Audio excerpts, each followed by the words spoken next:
예, 안녕하세요. 저는 카이스트 문화기술대학원의 우운택이라고 합니다. 오늘 우리 가상융합 경제활성화 포럼 1차 세미나이고, 우리 본과는 기술분과입니다. 그래서 기술적인 관점에서 지금 논의를 진행을 하려고 합니다.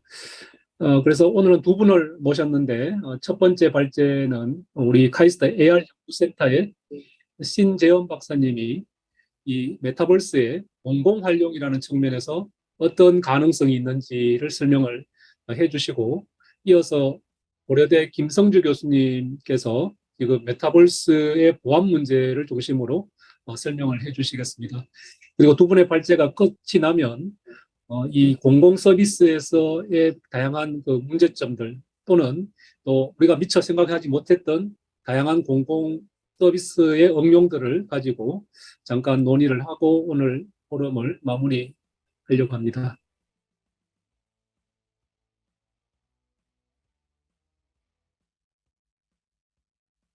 예, 지금 이게 소리가 저한테만 들리나요? 애플 지금 마이크가 켜져 있어서 저한테 소리가 지금 노이즈가 계속 들려 들어오는데 이 소리가 아마 지금 유튜브에도 나가지 않을까 싶은데 지금 그 포럼 사무국에서 지금 마이크를 지금 켜놓은 데가 있거든요. 그걸 마이크 껴주시면 좋을 것 같습니다.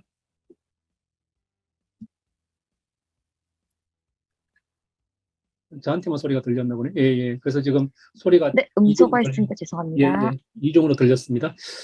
그래서 먼저 지금 메타버스를 활용한 공공 서비스에 대해서 신재원 박사께서 지금 설명을 먼저 해주시겠습니다. 신 박사님 시작하실까요? 네, 안녕하세요. 저는 방금 소개받은 카이스트 증강현실 연구센터의 연구원으로 있는 신재은이라고 합니다. 오늘 제가 말씀드릴 내용의 제목은 이제 메타버스 3.0 시대를 위한 국가 공공기관 메타버스 플랫폼의 발전 방향입니다. 네, 그래서 오늘 말씀드릴 내용을 순서대로 먼저 간략하게 설명을 해드리자면 이제 메타버스 플랫폼 관련 사례들 그리고 그 사례들의 발전 가능성을 이제 공공기관의 관점에서 볼 텐데 그 사례들을 바라볼 수 있는 어떤 틀을 먼저 저희가 제시를 하기 위해서 메타버스의 개념과 요소 정의를 내리고요. 그리고 그 개념과 요소를 바탕으로 기존에 있었던 국외 그리고 국내 네, 국외 그리고 국내 국가 공공기관 메타버스 플랫폼 서비스 사례들을 소개해드리고 이제 저희가 정의한 그 요소들에 따라서 평가를 해보려고 합니다. 그리고 이 사례들을 바탕으로 이 사례들이 현재 가지고 있는 어떤 미비한 부분들을 향후에 이제 메타버스 3.0 시대를 맞이해서 어떻게 보완할 수 있을지를 이제 제시해보는 부분으로 이어지는데요. 크게 이제 콘텐츠 그 플랫폼에서 공공기관이 제공하는 데이터의 유형에 따라서 콘텐츠 기반의 대민 서비스, 그리고 공공 데이터 및 개인정보 기반의 행정업무 지원 서비스, 마지막으로는 디지털 트윈 기반의 공공 인프라 관리 서비스 이렇게 세 가지 분야로 미래에 이 국가 공공기관 메타버스 플랫폼이 어떻게 발전해 나갈 수 있을지를 제시해 드리도록 하겠습니다. 네, 먼저 메타버스 개념 같은 경우에는 이제 이 개념의 정의와 관련해서 여러 가지 의견들이 분분한데 저희 이 발표에서는 기본적으로 현실과 가상의 융합에 기반한 확장 가상 세계라는 이제 개념을 바탕으로 논의를 진행하고자 합니다. 그래서 이 메타버스의 확장 가상 세계를 구성하는 5가지 요소를 저희가 정의를 해봤는데요. 일단 첫 번째로는 이제 현실과 가상이 경계 없이 그리고 제한 없이 융합이 되어서 현실의 가상의 요소가 더해지고 또 가상 세계가 현실의 요소들로 인해서 확장이 되었을 때 그게 이제 메타버스의 공간적인 근간을 형성한다고 볼 수가 있겠고요. 그래서 두 번째로 그렇게 형성된 현실과 가상 융합으로 형성된 공간 내에서 사용자의 모든 활동들을 이제 아바타가 매개를 하게 됩니다. 그리고 그 아바타는 이제 현실 세계에서와 다를 바 없이 다양한 종류의 일상 활동 그리고 활동을 하게 되고 그 일상 활동의 산물로서 어떤 소유물도 이제 가지게 되는데 이렇게 하기 위해서 메타버스는 그 내부적으로 현실과 닮아 있는 사회 체계를 형성을 하고 그 사회 체계를 안정적으로 운영할 수 있도록 하는 각종 기능을 제공해야 된다고 보고 있습니다. 그래서 소유가 발생을 한다는 건 그 소유라는 관념을 뒷받침하는 체제 역시 이 안에서 구축이 되어 있다는 것을 뜻하기 때문에 이제 현실과 마찬가지로 메타버스 내에서도 신뢰 가능한 경제 시스템을 만들기 위해서 기술적인 차원에서 안정적으로 여러 요소들이 지원이 돼야 된다고 보고 있고요. 그래서 마지막으로는 상호 운용 가능한 소셜 플랫폼인데 이제 이 메타버스에서 사용자가 활동을 함으로써 생겨나는 여러 가지 데이터 그리고 그 활동을 뒷받침하기 위해서 이제 사용되는 각종 데이터가 하나의 서비스 내지는 플랫폼 내에 국한되지 않고 이제 다양한 플랫폼 간에 그리고 이제 공공기관의 경우 그 기관들 간에 공유될 수 있도록 데이터 포맷이나 그 데이터를 관리하는 메타데이터들이 이제 표준화되어서 개방형 시스템으로 구축이 되어야 한다고 보고 있습니다. 그래서 이 메타버스 같은 경우에는 이제 크게 시기로 구분을 해서 1.0, 2.0, 3.0의 단계를 거쳐서 진화해 간다고 볼 수가 있는데 이제 가장 초기 단계에서는 2000년대부터 이제 2010년대 이전까지 주로 이제 인터넷망을 이용해서 데스크탑 기반의 서비스가 이제 제공이 됐었고, 아무래도 그렇게 한정적인 환경만을 지원을 하다 보니까, 저희가 현재 시점에서 이제 생각하고 있는 메타버스의 어떤 실감나는 어떤 공간적인 재현이라든지 그 공간을 유지하고 그 안에서 여러 활동들을 지원하기 위한 체계가 많이 미흡했다라고 볼 수 있고, 이제 2010년대에 들어서 모바일 기기가 대중적으로 확산이 되면서 메타버스가 또 이제 다른 국면에 접어들었다고 볼 수가 있겠는데, 이제 아무래도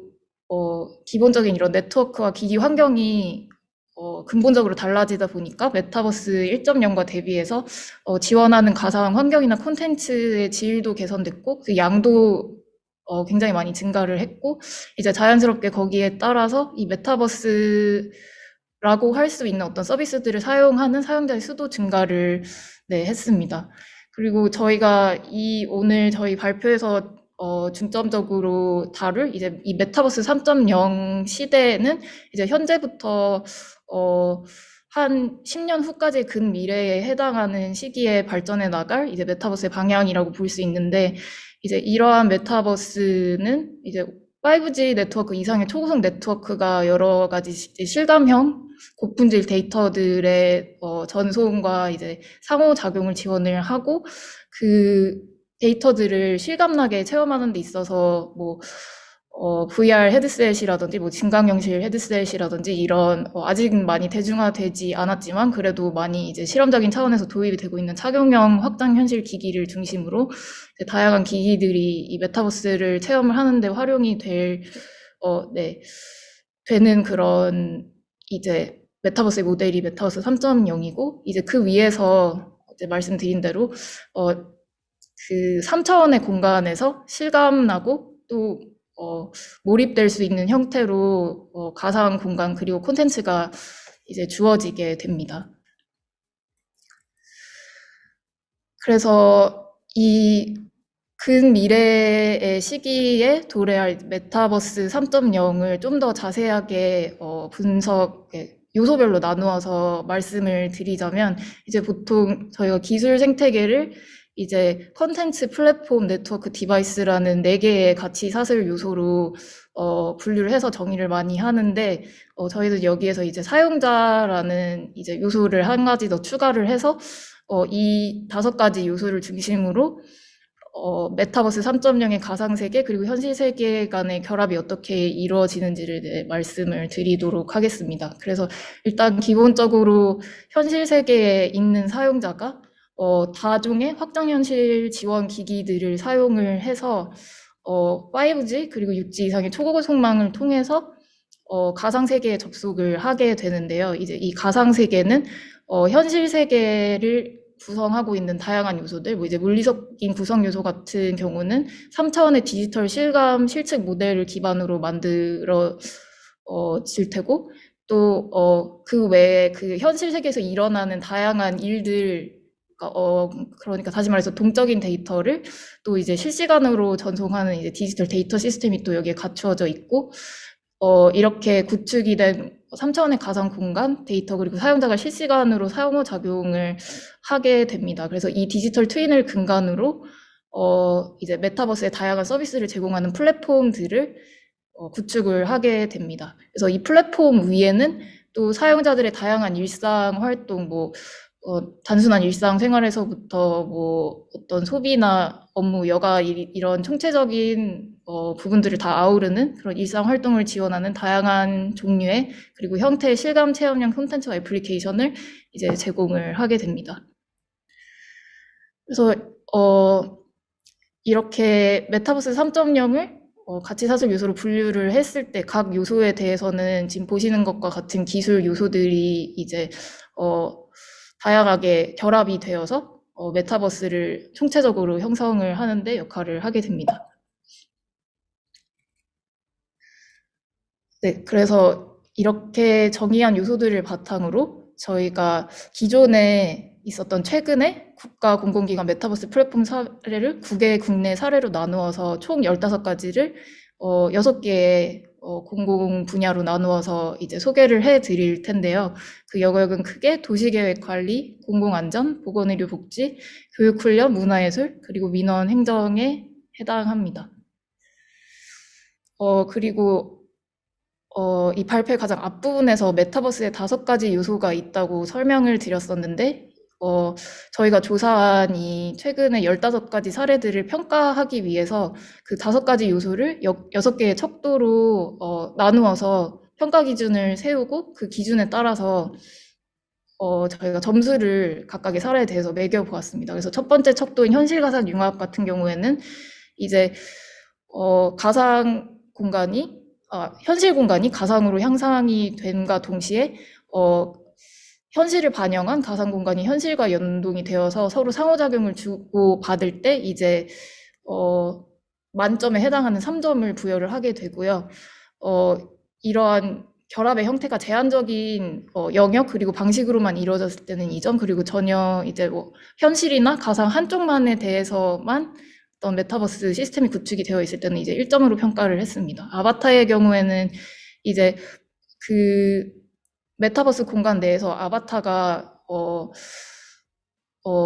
그 사용자의 체험을 아바타로 얼마나 매개할 수 있는지를 이제 평가의 척도로 삼아서 모든 활동들을 아바타로 할 수 있을 때는 3점, 제한적으로 할 때는 2점, 그리고 아바타가 전혀 사용되지 않는 시스템의 경우는 1점으로 평가를 했습니다. 사용자 연결성 같은 경우에는 이제 메타버스 안에 들어갔을 때 이 체험을 불특정 다수와 공유하고 소통하면서 이어나갈 수 있는지의 여부를 기준으로 그것이 충족이 되었을 때는 3점, 어떤 제한된 수와 영역의 이제 대상의 사용자를 대상으로만 이제 소통을 할 수 있을 때는 2점, 그리고 메타버스라는 공간에 들어가서도 전혀 소셜한 인터랙션 없이 혼자서만 어떤 체험을 하게 될 경우에는 이제 1점을 부여를 했습니다. 상호 운영성 같은 경우는 앞에서 말씀드렸듯이 그 플랫폼 내지는 서비스 상에서 제공되는 데이터가 다른 어플리케이션이나 서비스에서도 사용 가능한지의 여부를 이제 평가를 했는데요. 그래서 모든 데이터와 기능이 외부에서도 사용이 가능하다라고 했을 때는 3점, 그러니까 일부에 해당하는 기능들만 상호 응용 가능하거나 아니면 제한된 대상들만을 이제 대상으로 이제 상호 운영이 될 때는 2점, 그리고 그 앱 내지는 서비스 내에서만 그 데이터를 사용할 수 있을 때는 1점을 부여를 했습니다. 이제 경제 시스템 같은 경우에도 현실 세계와 완벽하게 이 경제 시스템이 연동이 되어 있어서 이제 메타버스 내에서의 거래의 가치가 현실 세계와 일치한다라고 했을 때는 3점, 그러니까 가상 세계 안에서만 통용되는 시스템이다라고 했을 때는 2점, 아예 그런 시스템이 존재하지 않을 경우에는 1점을 부여를 했습니다. 마지막으로 이제 저작 활동 같은 경우에는 메타버스 내에 있는 사용자가 스스로 어떤 데이터를 생산해내고 그걸 유통시켜서 이제 다른 사용자들에게 소비하게끔 만들 수 있느냐의 여부를 평가하는 척도인데, 이제 그 시스템 내에 어떤 저작에 필요한 가상 에셋들이 갖추어 있어서 그러니까 공간적으로 이 에셋들을 활용한 저작을 할 수 있다고 할 경우에는 3점을 부여하고 또 일부 영역에 국한해서만 이러한 저작이 가능하다고 했을 때는 2점을 부여하고 이런 기능이 아예 주어지지 않았을 때는 이제 1점을 부여하였습니다.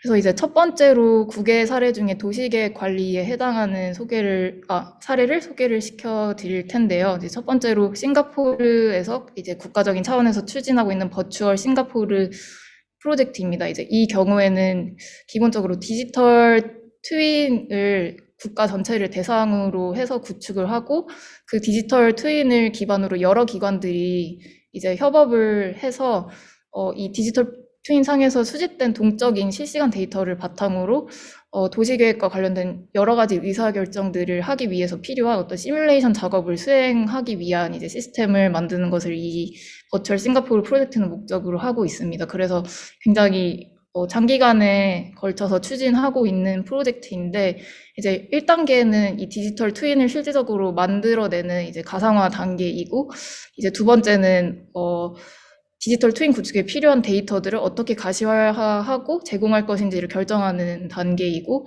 이제 3단계는 이렇게 구축한 디지털 트윈을 실제로 사용할 수 있도록 만드는 사업화 단계입니다.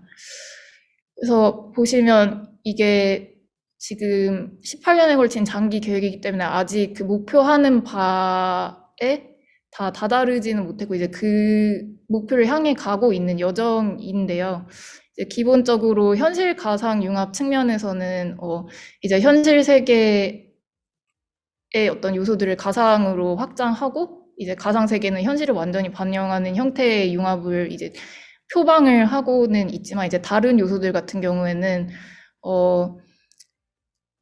이제 데이터 공유에 필요한 이제 뭐 데이터 공유에 필요한 원격 협업 지원은 이제 부분적으로만 이루어지고 있고 이제 특정 플랫폼 그러니까 특정 공공기관들 간에서만 이 데이터를 함께 공유를 할 수 있기 때문에 상호 운용성이 완벽하게 이제 구현이 되어 있다고 보기는 힘들고 아무래도 도시 관리에 중점을 두고 있는 프로젝트이다 보니까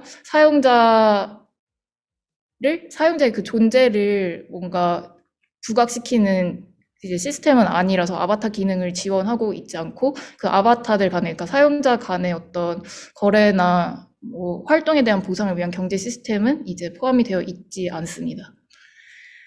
그래서 중국에서도 항저우시 지방 정부를 중심으로 이런 유사한 이제 도시계획 디지털 트윈 기반의 도시계획 관리 시스템이 계획이 되고 있는데요. 이제 이 경우는 이제 싱가포르 같은 경우에는 전적으로 이 국가가 주도를 한다고 하면 이제 항저우시 같은 경우에는 알리바바와 같은 이런 민간 기업들과 컨소시엄을 이루어서 이제 항저우시 같은 경우에는 이제 정부 차원에서 수집을 하고 있는 공공 데이터를 이 기업들에 제공을 하고 이제 기업들의 경우에는 이런 디지털 트윈 구축에 필요한 그리고 그 데이터를 유의미하게 활용하는 데 필요한 기술들을 이제 제공을 하는 형태입니다. 그래서 이런 공공과 민간 부분의 결합을 통해서 도시 인프라를 효과적으로 관리를 하고 도시 문제를 해결하기 위해서 이제 디지털 솔루션을 도출해내는 것이 목표이고 이제 향후 중국 내 이제 다른 도시들에도 확대 적용될 계획이라고 합니다. 이제 이 경우에도 보면 이제 디지털 트윈 구축을 목적으로 하고는 있지만 이제 버추얼 싱가포르에 비해서는 좀 제한적인 형태로 이 결합이 추진이 되고 있고 이제 플랫폼 내 공유 데이터를 통해서 사용자 간 상호 연결은 이제에 대한 기능은 어느 정도 염두에 두고 있는 이제 시스템입니다.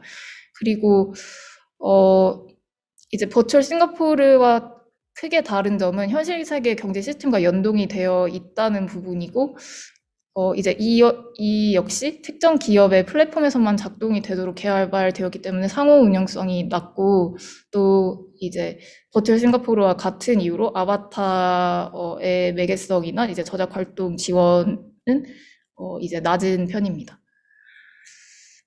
그리고 공공안전 부문에서는 미국의 파이어버드라는 이 소방 안전 위한 화재 예측 분석 시스템을 대표 사례로 들 수가 있겠는데, 이제 이 사례 같은 경우에는 앞선 두 사례처럼 이제 완전한 어떤 디지털 트윈 형태의 3차원 공간을 기반으로 한 시스템은 아니지만, 그래도, 이제 기존의 이런 화재 발생 건수라든지, 그리고 그 화재가 발생하는, 이제 현실 공간의 건물에 관한 정보들을, 가지고 이 정보들을 이제 3차원 지도상에 표시를 한 다음에 이 데이터에 대한 다양한 이제 분석이나, 그러니까 인공지능을 도입한 다양한 분석을 통해서 화재 발생의 위험을 이제 예측을 하는 이제 그런 시스템이고, 그렇기 때문에, 이제 기본적으로 도시계획 관리와 유사한 형태의 시스템이지만, 현실 가상 융합의 측면에 있어서는 여타 도시계획 관리 시스템들보다는 더 제한적인 형태이기 때문에, 이 척도상에서는 좀 더 낮게, 모든 부분이 평가를, 받게 되었습니다. 그리고 이제 보건의료복지 분야 같은 경우에는 영국의 이 임페리얼 칼리지 병원이라는 곳과 마이크로소프트의 협업을 통해서 이제 코로나 확진 환자들을 가상 진료하는 케이스가 있었는데요.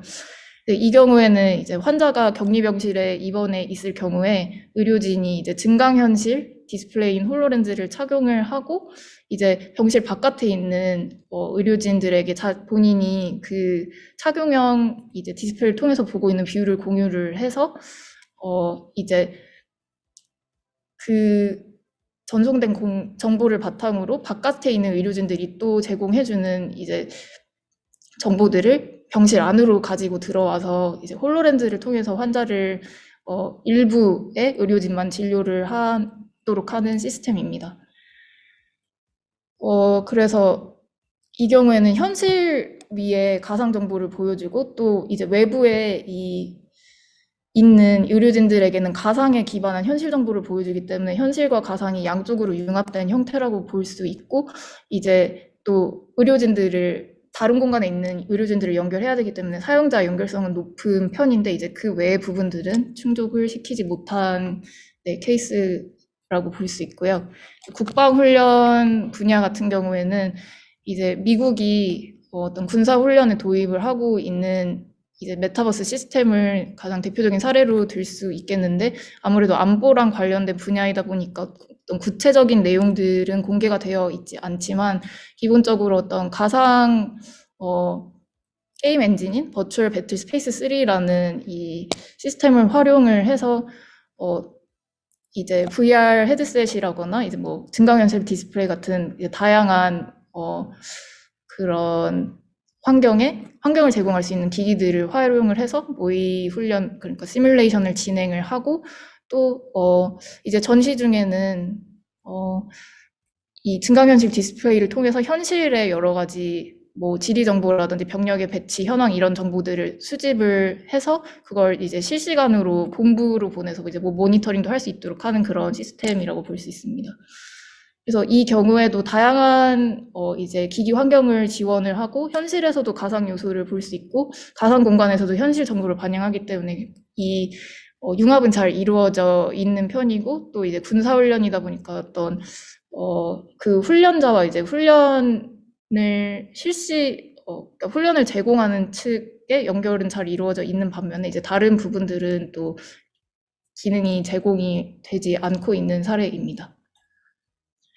이제 문화예술 분야 같은 경우에는 가장 일반적으로 저희가 찾아볼 수 있는 메타버스 기반의 공공기관 서비스들인데, 이제 사례가 많은 것에 비해서는 아이러니하게도 가장 어떻게 보면 메타버스의 기술적인 어떤 고도화 측면에서는 가장 낮은 레벨의 이제 그런 수준을 보여주고 있는 사례들입니다. 그래서 먼저 루브르 박물관에서 2019년에 진행했던 이 모나리자 전시, 레오나르도 다빈치 전시 같은 경우에는 사실 뭐 이 사례 아니더라도 다양한 박물관들에서 도입하는 그런 이제 확장현실 메타버스 기반의 사례라고 볼 수 있는데, 기본적으로 이제 VR 헤드셋을 통해 체험할 수 있는 어떤 이제 특정한 컨텐츠를 기획해서 제작을 하고 그 제작된 컨텐츠만을 이제 그 전시와 결합을 해서 제공을 하는 이제 서비스입니다. 그래서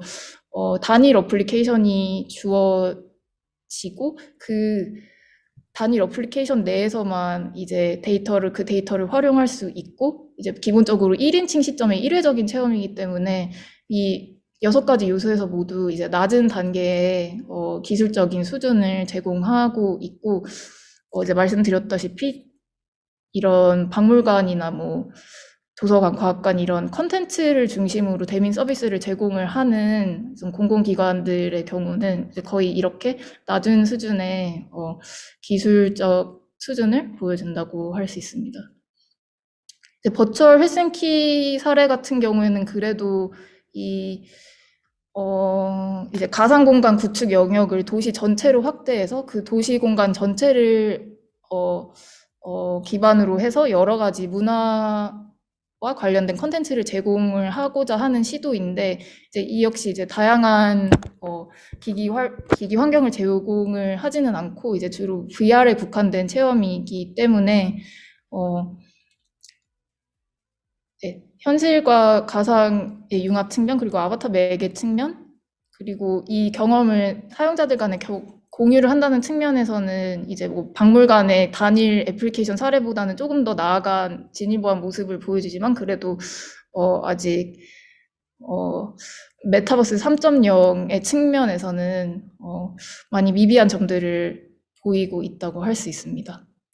그래서 국내 사례로 넘어오게 되면 이제 그래도 이제 국외 사례들 같은 경우에는 분야를 막론하고 실제로 구현된 경우들, 그리고 계획 단계에 있더라도 그 계획이 어느 정도 진전된 경우들이 많은데, 국내 사례들 같은 경우에는 사실 그 어떤 박물관이나 도서관에서 제공하는 그런 문화예술 부문의 사례들을 제외를 한다면 아직 실현된 부분 없이 계획만 좀 이제 공표가 된 상태여서, 그런 그 계획들을 중심으로 사례를 소개를 해드리도록 하겠습니다. 그래서 도시계획 관리 분야에서 가장 대표적인 사례는 이제 인천시에서 발표를 한 XR 메타버스 인천 이음 프로젝트인데, 이 프로젝트 같은 경우에는 이제 과학기술정보통신부 공모에 선정이 된 사업이고, 이제 버추얼 싱가포르와 같이 이제 인천 지역 전체의 이제 공간적인, 그리고 그 공간 내에서 벌어진 여러 가지 이제 사건적인 정보들을 3차원 공간상에 구축을 해서 이제 어떤 통합 시민 체험 행정 플랫폼을 만드는 것을 표방을 하고 있고, 이제 이 시스템을 개발을 하는 과정에서 대시민 서비스 실증을 통해서 이제 요구사항을 수렴을 할 계획이라고 합니다. 그래서 이 안에는 이제 여러 가지 기능들이 포함이 되는데, 그 중에서 이제 공공 안전을 위한 어떤 화재 대응 이제 플랫폼 구축도 계획이 되어 있다고 합니다. 그래서 이 계획 같은 경우에는 사실 구현되어 있는 부분이 아직 실질적으로 없기 때문에 계획하고 있는, 목표하고 있는 내용만을 가지고 평가를 내린다고 하면 그래도 이제 국외의 어떤 버추얼 싱가포르나 그런 항저우시의 사례에 비해서는 좀 더 고도화된 형태를 갖추고 있습니다.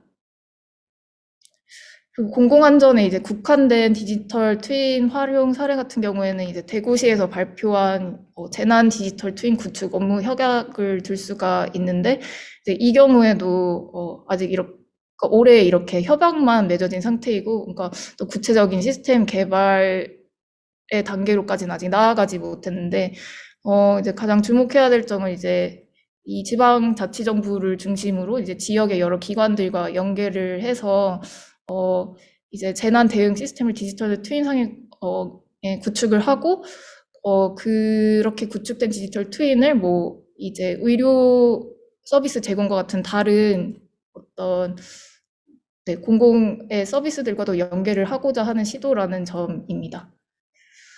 그래서 이 부분도 이제 협약상에 나와 있는 계획을 가지고 평가를 했을 때는 이제 현실과 가상의 정보들을 결합하는 측면에서는 이제 가장 고도화된 형태를 지향하고 있지만, 그 외의 요소들에 대해서는 좀 고려가 적은 것으로 보여집니다. 보건의료복지 관련해서도 어떤 실질적인 움직임이 아직은 없다고 볼 수 있고, 이제 그 와중에 국내 의료 메타버스 연구회를 이제 서울대학교 의과대학을 중심으로 발족을 해서 이제 메타버스 기술을 원격 의료나 뭐 기타 어떤 질병의 예방이나 치료, 관리 이런 것들에 적용할 수 있는 방법을 연구를 이제 하고자 하는 움직임이고, 이제 이런 움직임들을 통해서 어떤 구체적인 시스템에 대한 어떤 고려나 실질적인 개발이 이루어지겠지만 아직까지는 어떤 평가할 수 있는 모델을 제시하는 데까지는 나아가지 못한 상황입니다.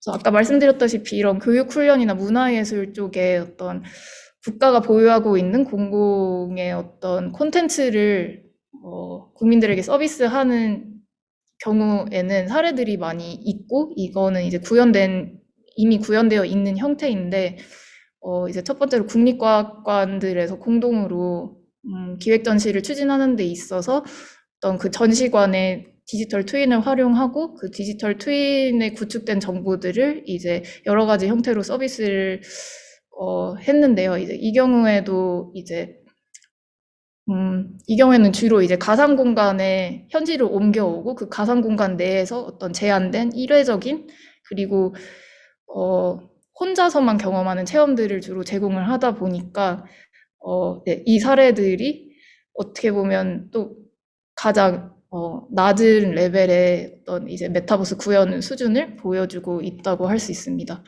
이제 이 춘천시에서 추진한 메타버스 놀이터의 경우도 이제 마찬가지인데, 이 경우에는 이제 가상 공간을 벗어나서 그래도 실제 이 전시 공간에도 어떤 가상 요소를 활용한 이제 체험 공간을 구축을 하기는 했지만, 이 역시 이제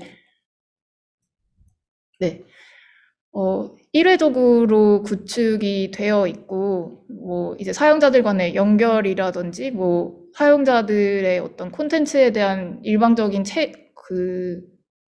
관람을 벗어난 체험들은 제공을 하지 않다 보니까 여기서도 이제 여러 방면으로 좀 아직 고도화되지 못한 형태의 메타버스 서비스라고 볼 수 있겠고요. 이제 마지막으로 민원행정 부분 같은 경우에는 국민권익위원회에서 이제 그 국민들의 민원을 수용하는 데 있어서 가상 업무 공간을 구축을 하고 이 민원 업무를 처리를 하고자 하고 있는데, 이제 이 경우에는 아바타를 활용을 하고 또 그 아바타가 뭐 최대 이제 10만 명까지 아바타의 형태를 가지고 이제 이런 민원을 제기할 수 있는 시스템을 구축을 하고자 한다고 하는데, 이제 그림에서도 보실 수 있듯이 어떤 3차원의 실감나는 형태의 그런 아바타라기보다는 또 그냥 단순한 2차원 인터페이스를 통해서 접속을 해서 2차원의 아바타를 통해서 이제 그냥 2차원 게임을 하듯이, 비디오 게임을 하듯이 이제 이런 민원 업무를 이제 수행을 하게 되고, 이제 사용자 간의 상호작용이나 어떤 이 민원 제기인과 그 민원을 담당하는 그 담당 공무원 사이의 소통 같은 경우에도 이제 챗봇의 형태로 이제 음성만을 활용한 제한적인 형태로 이루어지고 있기 때문에 아바타가 모든 활동을 매개한다는 측면에서는 일단 높은 점수를 받을 수 있지만, 그 아바타의 형태는 이제 굉장히 기술적으로 아직 고도화되지 못한 수준에 있고, 네, 나머지 부분들도 갖추어져 있는 상황은 아닙니다. 그래서 이렇게 현재까지 메타버스 개념과 요소의 정의에 기반을 해서 저희가 서비스 평가 척도를 제시를 하고, 이 척도를 바탕으로 총 6개의 공공기관 분야 사례를 검토를 해봤는데요. 저희가 이제 이걸 바탕으로 향후 제시드렸던 이제 이 6가지 요소를 꽉 채울 수 있는 그 각 요소에서 모두 3점으로 평가받을 수 있는 이제 어떤 시나리오를 저희가 식별한 3가지 모델을 중심으로 제시를 해보고자 합니다. 그래서 이 공공기관들이 제공을 하는 또는 주로 그 메타버스 플랫폼 상에서 다루는 데이터의 특성에 따라서 첫 번째는 콘텐츠 기반의 대민 서비스, 두 번째는 공공 데이터 및 개인정보 기반의 행정업무 지원 서비스, 그리고 세 번째는 디지털 트윈 기반의 공공 인프라 관리 서비스로 이제 이 모델들을 식별을 하고 그 각 모델에 해당하는 시나리오를 이제 향후 메타버스 3.0에 적합한 시나리오를 구성을 해 보았습니다.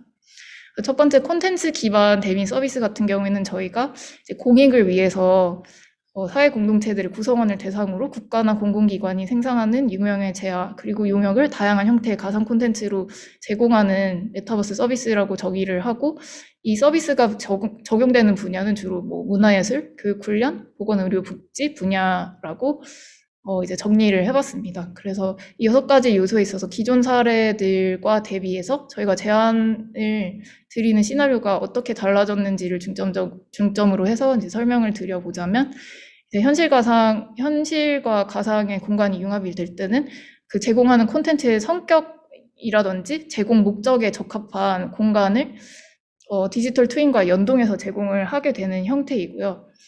그리고 아바타 같은 경우에는 그 3차원 공간 내에서 실감 상호작용을 할 수 있도록 사실적인 형태의 비디오 아바타를 구현한 그런 모델이 이제 메타버스 3.0에 적합한 아바타 매개 형태라고 보았습니다. 이제 사용자 연결성 같은 경우에도 불특정 다수 간의 콘텐츠 체험을 이제 공유를 하기 위한 이제 원격 협업 기능이 갖춰져야 한다고 이제 보고 있고, 저작 활동 같은 경우에는 이제 시스템 상에서 미리 데이터베이스화 되어서 제공이 되는 3D 가상 에셋을 활용을 해서 사용자 체험을 그 3차원의 공간상에 기록을 하고 또 그 기록들이 공간적으로 공유될 수 있도록 하는 시스템을 이제 갖추게 됩니다. 이제 경제 시스템 같은 경우에도 그 플랫폼 상에서 제공되는 콘텐츠들을 소비를 하고 그걸 바탕으로 2차 생산 활동을 진행을 하고 또 그런 활동들을 촉진할 수 있도록 하는 어떤 보상 시스템까지 갖춘 그런 이제 총체적인 경제 시스템을 현실과 연동해서 제공을 할 수 있게 되고,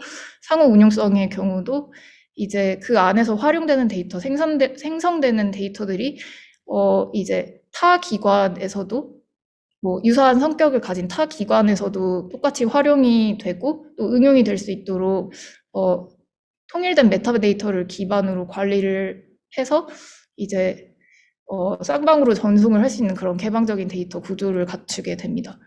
그래서 저희가 간단하게 예시로 공공 도서관에서 이제 유명 작가의 서재를 3차원 디지털 트윈으로 구축을 해서 서비스를 하고, 이제 그 디지털 트윈을 이제 도서관 실제 공간에 어떤 증강을 해서 보여주거나 아니면 완전히 가상으로 만들어진 공간 상에서 이제 체험을 할 수 있도록 하면서 동시에 그렇게 각각 다른 환경에 놓여진 사용자들이 이제 동시에 상호작용하면서 공동의 체험을 할 수 있도록 하는 이제 서비스를 제공할 수 있을 것이라고 이제 생각을 해봤는데, 이 경우에 이제 각 요소에 대해서 3점을 충족을 하기 위해서는 뭐 현실 가상 융합의 경우는 실제하는 작가의 서재를 3차원 가상 공간으로 완벽하게 재현을 하고 그 공간을 체험하는 데 있어서 뭐 모바일 기기든 어떤 VR 헤드셋이든 뭐 증강현실 헤드셋이든 다 착용을 하고 그 사용자가 어떤 환경에 있든지 간에 사용자 간의 심리스한 이제 끊김이 없는 환경 소통을 지원할 수 있도록 하는 이제 그런 서비스가 돼야 할 거고, 그래서 이렇게 다양한 환경에서 접속을 하는 사용자의 수에도 이제 제약이 없이 이 다수의 사용자가 동일한 콘텐츠를 체험을 하면서 다양한 형태의 실감 상호작용을 할 수 있어야 할 것이고요. 그리고 이 도서관에서 소장을 하고 있는 데이터들을 공간적으로 공유 가능한 가상 에셋 형태로 변환을 체계적으로 한 뒤에 이 에셋들을 바탕으로 또 2차의 콘텐츠를 만들어내고 공유를 할 수 있어야 하고, 이제 또 현실과 연동된 거래와 보상 체계를 바탕으로 이제 체험을 지속적으로 이어나갈 수 있도록 해야 할 것입니다. 그리고 공공 데이터 및 개인정보 기반의 행정 업무 지원 서비스 같은 경우에는 이제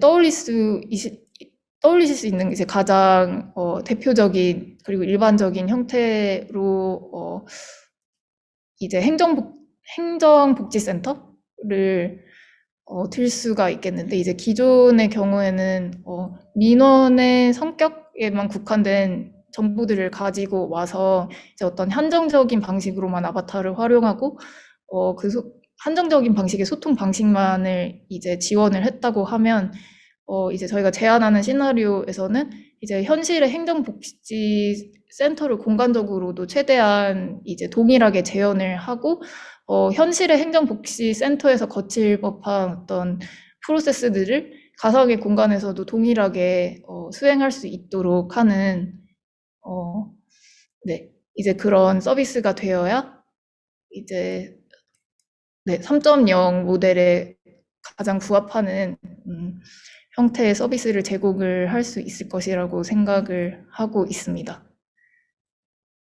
네, 그리고 마지막으로 도시계획 관리와 같은 목적을 위해서 구축되는 디지털 트윈을 가지고 공공 인프라를 관리를 할 경우에는 일단 원격에 있는 관리자가 현장에 있는 어떤 도시 기반 시설들에 대한 모니터링을 한다든지 솔루션을 도출하고 적용하는 부분들이 어려웠다고 하면, 제가 제안하는 시나리오에서는 현실 공간이 완벽하게 디지털 트윈으로 구현이 되어 있고, 그 안에서 벌어지는 모든 일들이 실시간으로 데이터화돼서 가상 공간 내에서도 모니터링이 가능하기 때문에, 예를 들어서 시민이 이 도시의 시설이나 뭐 어떤 재난 상황과 관련해서 문제를 발견하고 그거를 리포팅을 할 때 시간적인 지체 없이 관리자가 그걸 바로바로 가상 공간에서 발견하고 원격에서 현장에 있는 어떤 그 신고자와 소통을 하면서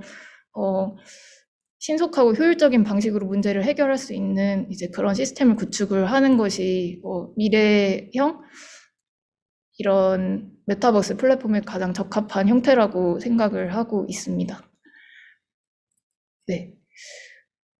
그래서 기존에는 주로 뭐 지도를 바탕으로 이제 일부 어떤 특정한 목적에만 국한된 정보들을 관리를 하는 형태로 이 공공인프라 관리 서비스가 메타버스를 활용을 해서 구축이 되었다고 하면, 향후에는 좀 더 통합적인 관리를 가능하도록 하는, 그러니까 하나의 디지털 트윈 플랫폼 위에서 여러 기관이 동시에 데이터를 공유할 수 있도록 하는 그런 상호 운용성이 높게 보장이 되는 형태로 이제 구축을 해서 그 안에서의 관리에 대한 동기부여라든지 어떤 시민 참여를 촉진하기 위한 방안으로 경제 시스템이라든지 사용자 연결성도 좀 더 고도화된 형태로 갖출 필요가 있다고 생각이 됩니다.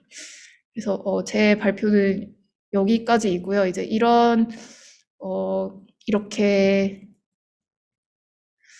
데이터의 성격에 따라서 공공기관의 서비스를 분류를 한다고 하면, 이제 이 데이터의 성격에 따라서, 그리고 그 플랫폼들이 대상으로 하는 주요 타겟 사용자에 따라서 여기에 요구되는 보안 이제 관련 이제 방책들이 조금씩 다 다를 것이라고 생각이 되는데, 이제 뒤에 이어서 발표해 주실 내용을 듣고 이런 부분들을 같이 한번 논의를 할 수 있는 시간을 가질 수 있으면 좋을 것 같습니다. 네, 제 발표는 여기까지 하도록 하겠습니다.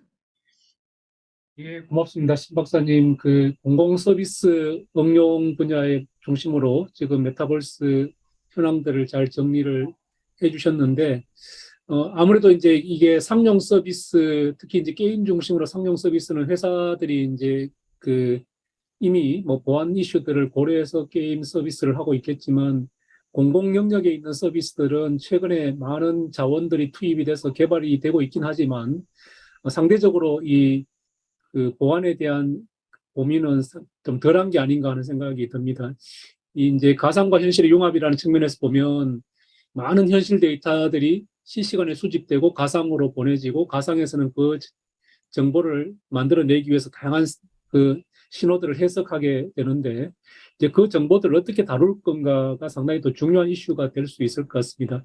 뭐 사용자들이 원하는 서비스를 해주기 위해서는 많은 정보를 모아야 되는데, 또 그 많은 정보를 모으면 항상 정보가 이제 좋은 측면에서 활용될 수도 있지만 또 새로운 그 위험 요소로 부각되기도 하는 것 같습니다.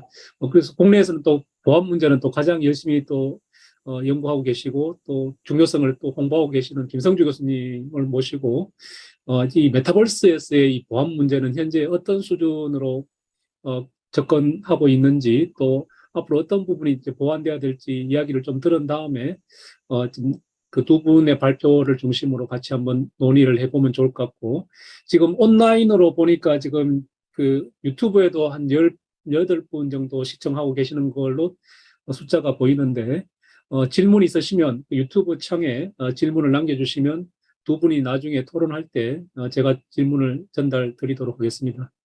예, 그러면 김성주 교수님 또 그 발제를 듣고 계속 논의를 해보겠습니다. 김성주 교수님 준비되셨을까요?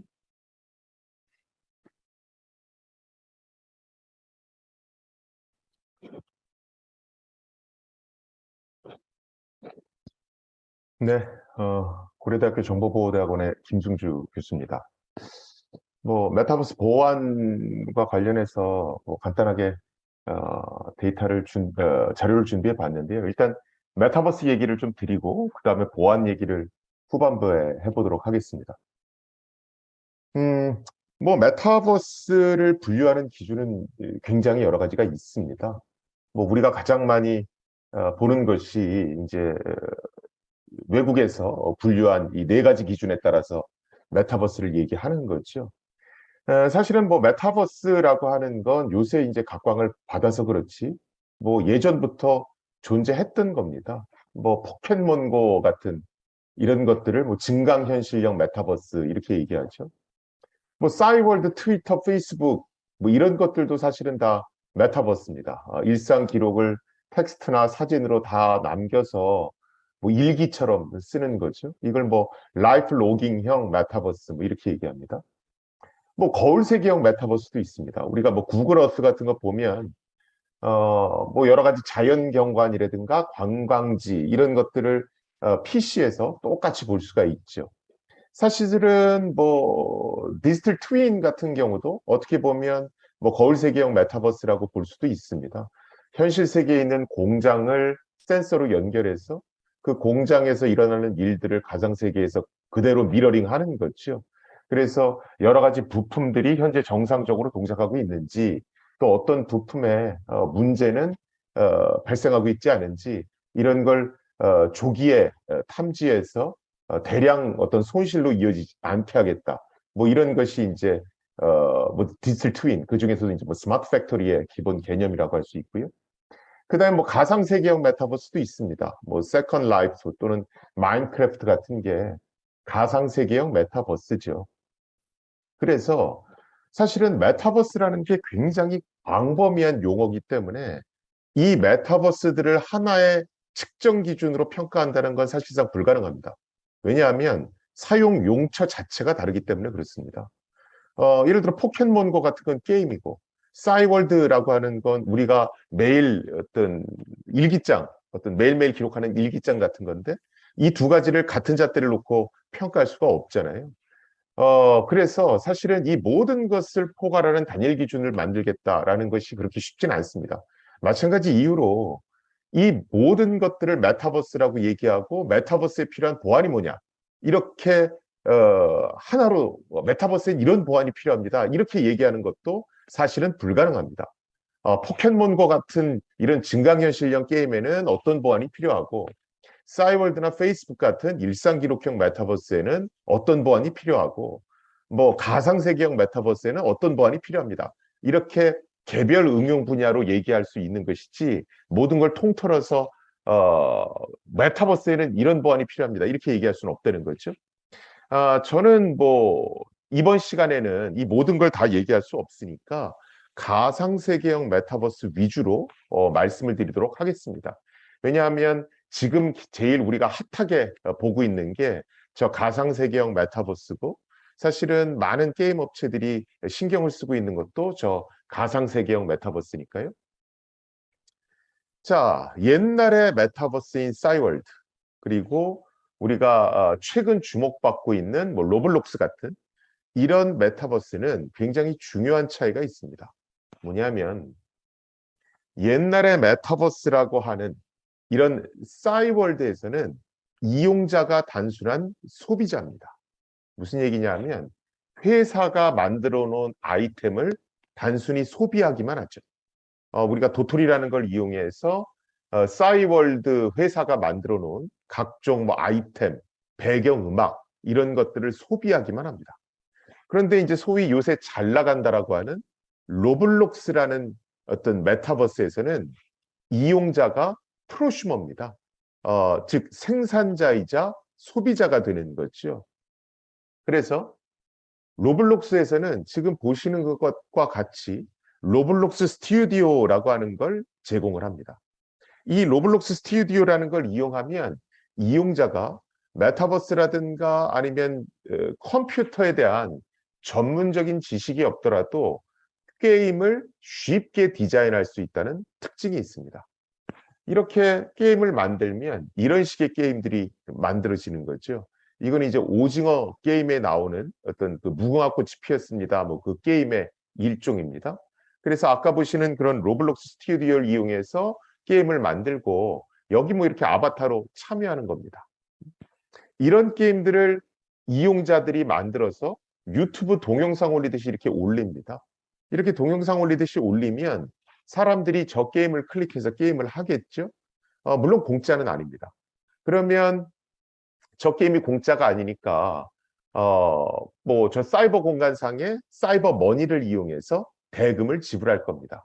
그래서 수익이 발생하면 그것을 로블록스란 회사와 저 게임을 만든 개발자가 일정 비율로 나눠 갖습니다. 유튜브 운영 모델하고 똑같죠.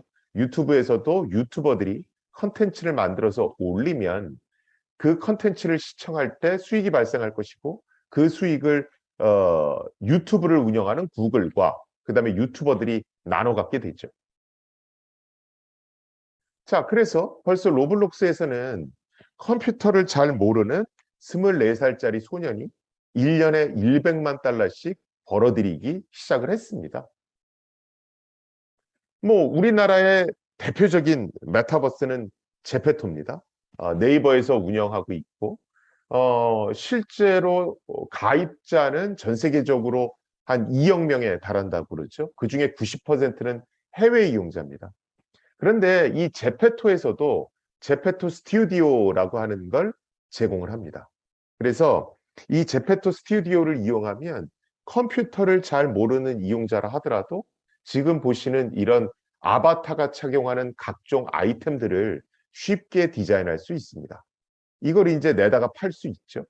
뭐 지금 제페토의 디자이너가 50만 명이라고 그러는데 지금은 저것보다 훨씬 더 많이 늘었습니다. 그래서 싸이월드에서는 사실은 싸이월드 운영사인 SK 커뮤니케이션스라는 회사에서 각종 아이템을 만들어서 공급했다라면 제페토에서는 이용자가 단순히 노는 사람일 수도 있고 저렇게 직접적으로 아이템을 만들어서 판매를 할 수도 있습니다. 이미 제페토에서는 유명 크리에이터가 등장하기 시작했죠. 지금 보이는 저 크리에이터는 1세대 크리에이터인 렌지라고 하는 크리에이터고요.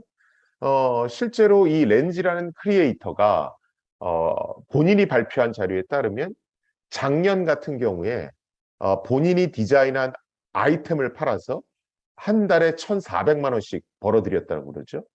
올해는 저런 디자이너 몇 명을 모아서 아예 회사를 차리기도 했습니다. 실제로 이런 어떤 가상세계형 메타버스에서 실제 제페토는 이미 창작자가 100만 명을 넘었다고 그러고요. 로블록스에서는 800만 명을 넘었다라고 얘기합니다. 그래서 제페토에서는 이런 100만 명의 창작자들이 이미 250만 개 이상의 컨텐츠를 만들어서 팔고 있다라고 얘기를 하고요. 로블록스에서는 800만 명 이상의 창작자들이 4천만 개 이상의 컨텐츠를 팔고 있다라고 얘기를 합니다. 그래서 2025년에는 뭐 시장 규모가 4,764억에 이를 거라고 그러고 2030년에는 1조 5천억을 넘을 거라고도 얘기를 합니다. 그런데 뭐 어떤 분들은 그런 얘기도 하세요. 아니, 저 가상세계형 메타버스에 이런 의상을 만드는 게 이게 도대체 말이 되냐? 저런 거 뭐, 파는 것이 일시적인 유행이지, 저거 뭐 누가 저거 사서 입히겠느냐? 또, 뭐 게임이라고 얘기를 하는데, 이 게임이 재밌어봤자 얼마나 재밌겠느냐? 지금 나도 로블록스 들어가 봤더니, 이 게임들이 굉장히 유치하더라. 그래서, 뭐, 한동안 좀 하다 말 거다. 뭐 이런 얘기를 하십니다. 그런데 유튜브라고 하는 것도 사실은 구글이 만든 건 아니죠. 스타트업이 유튜브라는 걸 만들었고 그 유튜브라는 것이 만들어진 다음에 1년 있다가 구글이 전격적으로 인수합니다. 그 유튜브를 처음에 인수했을 때 사실은 많은 사람들은 저를 비롯해서 왜 구글이 저딴 사이트를 인수했을까? 이렇게 사람들은 의문을 갖습니다. 왜냐하면 유튜브에 올라온 개인이 찍은 그 영상들이 너무나 조잡했기 때문에 그렇게 우려를 표한 겁니다. 그런데 구글이 유튜브를 인수하고 나서 아니나 다를까 4년 내리 적자를 보다가 5년째부터 흑자에 돌아서기 시작합니다. 그러면서 지금의 공중파와 겨루는 막강한 영향력을 만들어내는 그런 유튜브가 됐죠. 이런 게 이제 프로슈머 생태계의 힘입니다. 실제로 이런 창작자 경제 시스템에서 돈이 되기 시작한다 그러면 여러 사람들이 몰려들기 시작합니다. 그러면서 집단지성이 발휘되기 시작하고 그러면서 컨텐츠는 빠르게 좋아지죠. 이 컨텐츠가 퀄리티가 좋아지니까 사람은 더 많이 모여들면서 선순환 효과를 거치는 겁니다. 그래서 요새 가상세계형 메타버스에서는 어떻게 하면 프로슈머 생태계를 구축해 줄까? 이것을 사람들이 연구하기 시작하죠. 우리가 메타버스에서 뭐 가상 부동산 얘기도 합니다. 뭐 메타버스 세계에서 부동산을 사고 파는 거죠. 이 부동산을 사고 파는 회사의 선봉에 있는 회사들이 샌드박스, 뭐 디센트럴랜드 이런 회사들입니다. 이런 메타버스의 가상 부동산 얘기가 나오면 언론에서 항상 얘기가 나오는 게 폰지 사기 뭐 이런 얘기를 하죠. 아니 압구정동에 예를 들어 메타버스 상에 압구정동이 있다. 그러면 A라는 회사에서 파는 압구정동 땅을 못 샀으면 B라는 회사의 걸 사면 되는 거 아니냐. 뭐 이게 그 폰지 사기 논란을 불러일으키는 기본 원인입니다. 자, 그런데 사실은 가상 부동산이라고 하는 게 요새 나오는 개념은 아닙니다. 예전부터 가상 부동산은 있었죠. 뭐냐 하면 마인크래프트입니다. 뭐 청와대에서 이렇게 우리 코로나 창궐할 때 이렇게 청와대를 가상으로 꾸며서 어린 학생들을 초청했죠. 이게 이제 마인크래프트로 만든 겁니다. 마인크래프트는 스웨덴 사람인 마크스 노치 페르손이라는 사람이 개발한 겁니다. 혼자서 개발한 거죠. 그런데 이 인터넷의 레고라고 불리는 이 마인크래프트가 얼마나 위력적이냐면 2019년에 이미 테트리스의 판매량을 제쳤습니다. 그리고 2020년 5월에는 월 평균 활성 이용자 수 1억 2,600만 명을 달성합니다. 이 월 평균 활성 이용자 수라는 게 얼마나 대단한 거냐면 아까 제가 제페토의 가입자가 2억 명이 넘었습니다. 이렇게 얘기했는데 그건 등록자 수고요. 활성 이용자 수는 매달 로그인하는 사람 수를 얘기하는 겁니다. 매달 로그인해서 마인크래프트라고 하는 게임을 즐기는 사람 수가 1억 2,600만 명에 달한다는 겁니다. 사실은 마인크래프트라는 게 별거 아닙니다. 그냥 저렇게 가상 공간에서 레고로 어떤 건축물 만들듯이 저런 것들을 그냥 만들었다 부셨다 뭐 이런 일들을 하는 겁니다. 그런데 샌드박스와 디센트럴 랜드를 운영하는 사장이 어떤 재미난 아이디어를 내냐면 야, 저 마인크래프트라는 게 저렇게 가상 공간에서 건물을 만들었다 부셨다만 하더라도 저렇게 1억 명이 넘는 이용자가 매달 로그인 하는데 만약에 저 마인크래프트를 암호화폐, 블록체인 이런 것과 연동시켜서 개인 간에 사고 팔 수 있게끔 해주면 프로슈머 생태계를 만들 수 있지 않을까? 그리고 프로슈머 생태계를 구축할 수만 있으면 기존의 로블록스라든가 아니면 유튜브 같이 파괴력이 더 크지 않을까? 이렇게 본 겁니다. 그래서 너희들 마인크래프트 같이 이런 멋진 어떤 가상의 공간을 만들어서 이걸 그냥 부시지 말고 암호화폐를 이용해서 개인 간 사고 팔아라. 그리고 이런 멋진 건물이 있으면 여기에다가 회사들 광고 같은 거 유치해서 이 건물에 달아준 다음에 이렇게 저 광고판을 달아준 대가로 수수료를 받아라. 또 영화상에 있는 이런 워킹데드 같은 이런 공간을 실제로 꾸며주고 이런 거에 대해서 입장료를 받아라. 암호화폐로 받는 거죠. 이러면 프로슈머 생태계가 구축되면서 선순환하지 않을까? 이렇게 생각하는 겁니다. 제가 이렇게 얘기를 하면 아니 저게 워킹데드의 뭐 한 장면이지만 저게 실제 촬영 공간도 아니고 저 조잡한 저 공간을 누가 돈까지 내면서 보러 오겠습니까? 이렇게 얘기를 합니다. 그런데 아까 말씀드렸듯이 유튜브도 처음에는 영상이 조잡했죠. 그런데 저게 프로슈머 생태계가 구축이 되면 AR, VR과 연계되면서 현실감이 굉장히 빠른 속도로 향상되기 시작할 겁니다. 그거 자체가 프로슈머 생태계니까.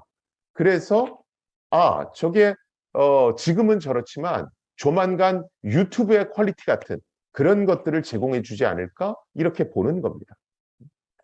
이런 가상 부동산의 어떤 프로슈머 생태계 기능을 꿰뚫어 본 일본의 손정희 회장이 샌드박스라고 하는 가상 부동산 업체에게 9,300만 달러를 투자하기로 작년 11월에 결정을 했죠.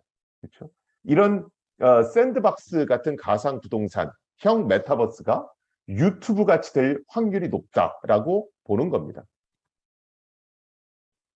자, 그런데 뭐 앞서도 얘기 나왔지만 이 메타버스라고 하는 게 뭐 가상 공간이다 보니 또 컴퓨터나 인터넷을 이용하게 되고 그러다 보니 여러 가지 정보 보호 문제가 생기는 건 사실입니다. 일단은 메타버스라고 하는 것이 컴퓨터나 인터넷을 기반으로 하고 있기 때문에 현실에서 존재하는 모든 해킹 문제는 그것이 가상세계형 메타버스든 아니면 뭐 거울세계형 메타버스든 아니면 뭐 증강현실형 메타버스든 똑같이 발생합니다. 그런데 그 중에서도 몇 개 이런 가상세계형 메타버스에 아주 특화된 것들 그런 문제 한 3-4개만 꼽아서 말씀드리도록 하겠습니다.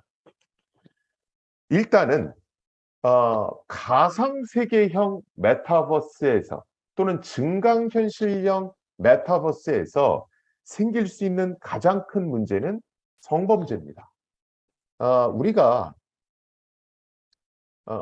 지금 예를 들어서 뭐 트위터나 페이스북 또는 뭐 블로그의 댓글 이런 걸로 어떤 성희롱적인 댓글들을 달는 사람들이 있어요. 그렇죠? 그런 것도 지금 엄연히 문제입니다. 그런데 이게 AR, VR과 결합되면서 이것이 가상세계형 메타버스로 진화할 때 보통 이용자들은 자신의 아바타에 대해서 어떤 느끼는 어떤 몰입감이 훨씬 크다고 얘기합니다. 그래서 일반 댓글로 성추행을 하는 것보다 이런 어떤 아바타와 아바타끼리 성추행이 일어났을 때 인간이 느끼는 모멸감이 훨씬 크다 이런 얘기들을 합니다. 그래서 이런 성범죄를 과연 어떻게 막을 거냐 하는 것이 이슈가 되고 있고요. 그래서 로블록스에서도 뭐 각종 자녀 보호 기능이라고 하는 것을 이미 런칭하기 시작을 했습니다. 그래서 메타버스에서는 일단 이 성범죄 논란이 있을 수 있습니다. 그런데 과연 지금 우리가 법률상에서 얘기하는 사람과 사람 간에 발생할 수 있는 그런 어떤 그런 것을 규율한 성범죄 법률을 가지고 아바타와 아바타 간에 발생한 어떤 성범죄를 과연 규율할 수 있을까? 이런 논란들이 생기고 있고요. 두 번째가 정체성 문제입니다. 메타버스에서 여러 아바타들은 이용자들은 부캐라고 생각합니다. 현실 세계의 내가 아닌 또 다른 캐릭터를 만들어서 나의 어떤 새로운 어떤 면을 보여주는 거죠. 그래서 실제로 메타버스에 가보면 이용자들이 옷도 굉장히 다양하게 입고 있고, 그 다음에 굉장히 자신을 현실 세계와는 완전히 다르게 표현합니다. 그렇죠? 자, 그런데 이 메타버스에서 성범죄라든가 여러 가지 문제가 있다라고 해서, 야, 메타버스 공간에서 아이디 개설할 때는 실명 확인해, 공인인증서 같은 거 써. 뭐 이러면 일단은 문제가 생깁니다. 메타버스의 여러 사업 모델은 신원 확인을 그렇게 명확하게 하지 않습니다. 그렇게 하게 하지 않으니까 부캐라는 개념이 생겨나는 거거든요. 그러면서 나를 굉장히 다양하게 표현할 수 있으니까 그것이 또 하나의 비즈니스 모델이 되는 겁니다. 그런데 메타버스에서 여러 가지 문제가 생긴다라고 그래서 야, 너 신원 확인해, 실명 확인해 이렇게 하는 순간 기존의 메타버스의 위력은 반감됩니다. 그러면서 이용자들이 저걸 즐기려고 안 하겠죠? 당연히 빠져나오려고 그러죠. 그래서 강력한 신원 확인을 할 거냐 말 거냐. 만약에 강력한 신원 확인을 했을 경우에 거기서 생기는 부작용은 어떻게 해결할 거냐. 이런 문제가 생깁니다. 또 강력한 신원 확인을 한다 하더라도 우리가 예를 들어 AR, VR 이런 것들을 착용한다고 하자고요. 그러면 AR, VR을 쓰고 그냥 아바타로 존재하는 나만 보이는 것일 텐데 이런 상황에서 어떤 식으로 신원 확인을 할 거냐. 그렇죠? 갑자기 가상의 아바타가 존재하고 AR, VR 곡을 썼는데 그걸 이용해서 공인인증서 인증을 하라. 이렇게 할 수는 없잖아요. 실제로 보면 AR, VR 기기들이 굉장히 저사양입니다. 이런 저사양 기기를 가지고 현실 세계에서 우리가 지금 쓰고 있는 강력한 인증 수단을 하라고 강요할 수가 없습니다.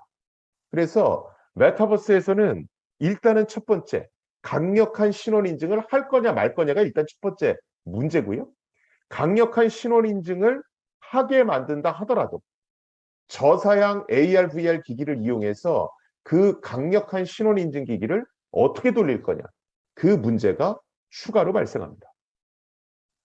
세 번째는 저작권, 소유권 문제입니다. 실제로 유튜브 같은 프로슈머 생태계에서는 저작권 보호가 필수입니다. 왜냐하면 우리가 경제 시스템을 만들어준다 이렇게 말은 쉽게 하는데 그 경제 시스템을 돌아가게끔 해주려면 저작권 보호를 해줘야 됩니다. 그래서 유튜브 같은 걸 잘 보시면 이용자가 어떤 컨텐츠를 올렸을 때 남이 그걸 복사해서 올리면 바로바로 차단시킵니다. 실제로 유튜브에서는 20억 명이 넘는 월간 활성 이용자들이 1분에 500시간 분량의 컨텐츠를 업로드하고 있습니다. 그런데 유튜브는 본인들이 개발한 다양한 저작권 보호 솔루션을 동원해서 이렇게 실시간으로 올라오는 동영상들의 저작권을 바로바로 체크해 줍니다. 자, 이것을 과연 모든 메타버스에서 실현시키는 것이 가능할 것인가? 유튜브에서는 동영상만 올라오니까 그나마 이걸 해줍니다. 그런데 메타버스 전체를 보면 로블록스 같이 게임형 메타버스도 있고 무슨 제페토 같이 아바타의 아이템을 제작하는 그런 것들도 있습니다. 그런 상황에서 과연 저작권 보호를 해주는 것이 가능한 것입니다.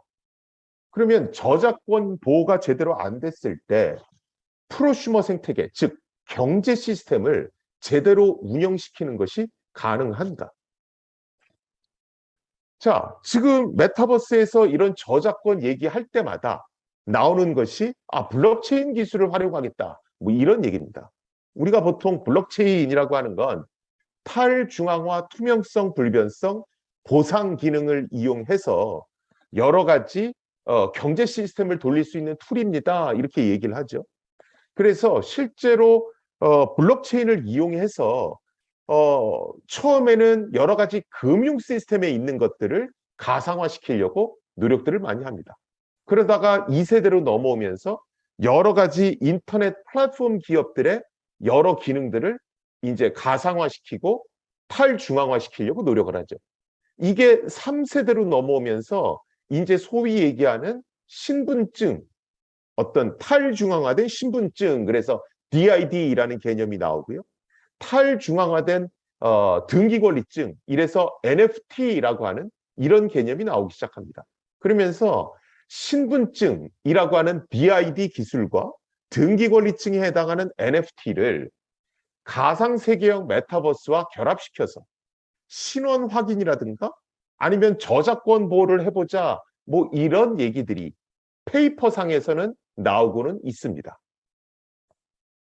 자, 뭐 여러 가지 블록체인 기술을 다 얘기할 수는 없고 NFT라고 하는 건 뭐 저런 겁니다. 뭐냐 하면 이런 지금 뭐 사자가 기관총을 메고 달려가고 있죠. 이 디지털 컨텐츠에 대한 NFT가 얘입니다.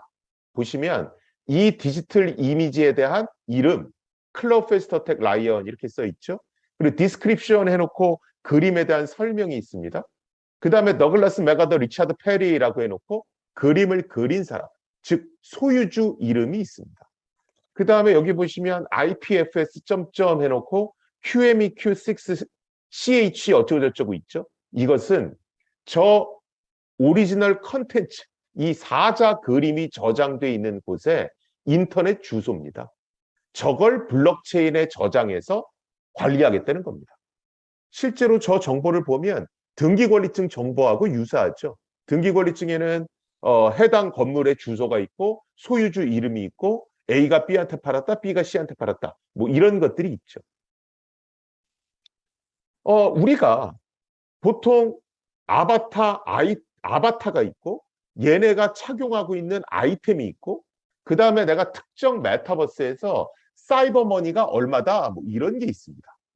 그렇죠? 그러면 함부로 불법 복제를 못하게 하기 위해서 이런 아이템이 있을 때 이 아이템은 어떤 사람이 만들었고 그걸 누구한테 팔았다. 이것을 NFT에 기록해서 불법 복제를 차단시키겠다는 겁니다. 그 다음에 이걸 서로 사고 팔 때 암호화폐를 이용해서 실제로 생태계가 구축될 수 있도록 하겠다는 겁니다. 자, 그런데 구글이 유튜브 운영할 때는 실제로 블록체인을 안 쓰죠. 그냥 구글이 개발한 저작권 보호 시스템을 이용해서 유튜브에서 불법 복제 동영상이 유통되는 걸 차단합니다.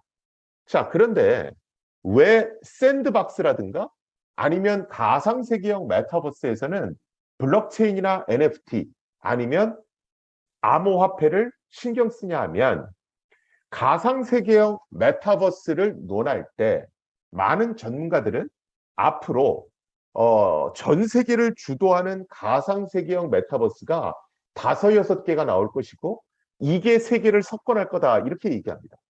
자, 이런 6, 7개의 메이저 가상세계형 메타버스가 공존하는 상황에서는 이용자들이 하나의 메타버스에만 머무르길 원하는 게 아니고 이 아바타를 가지고 해외여행하듯이 여러 메타버스를 넘나들길 원합니다. 그러면 김승주의 아바타는 뭐고 또 아이템은 누구로부터 샀으며 사이버머니는 얼마다.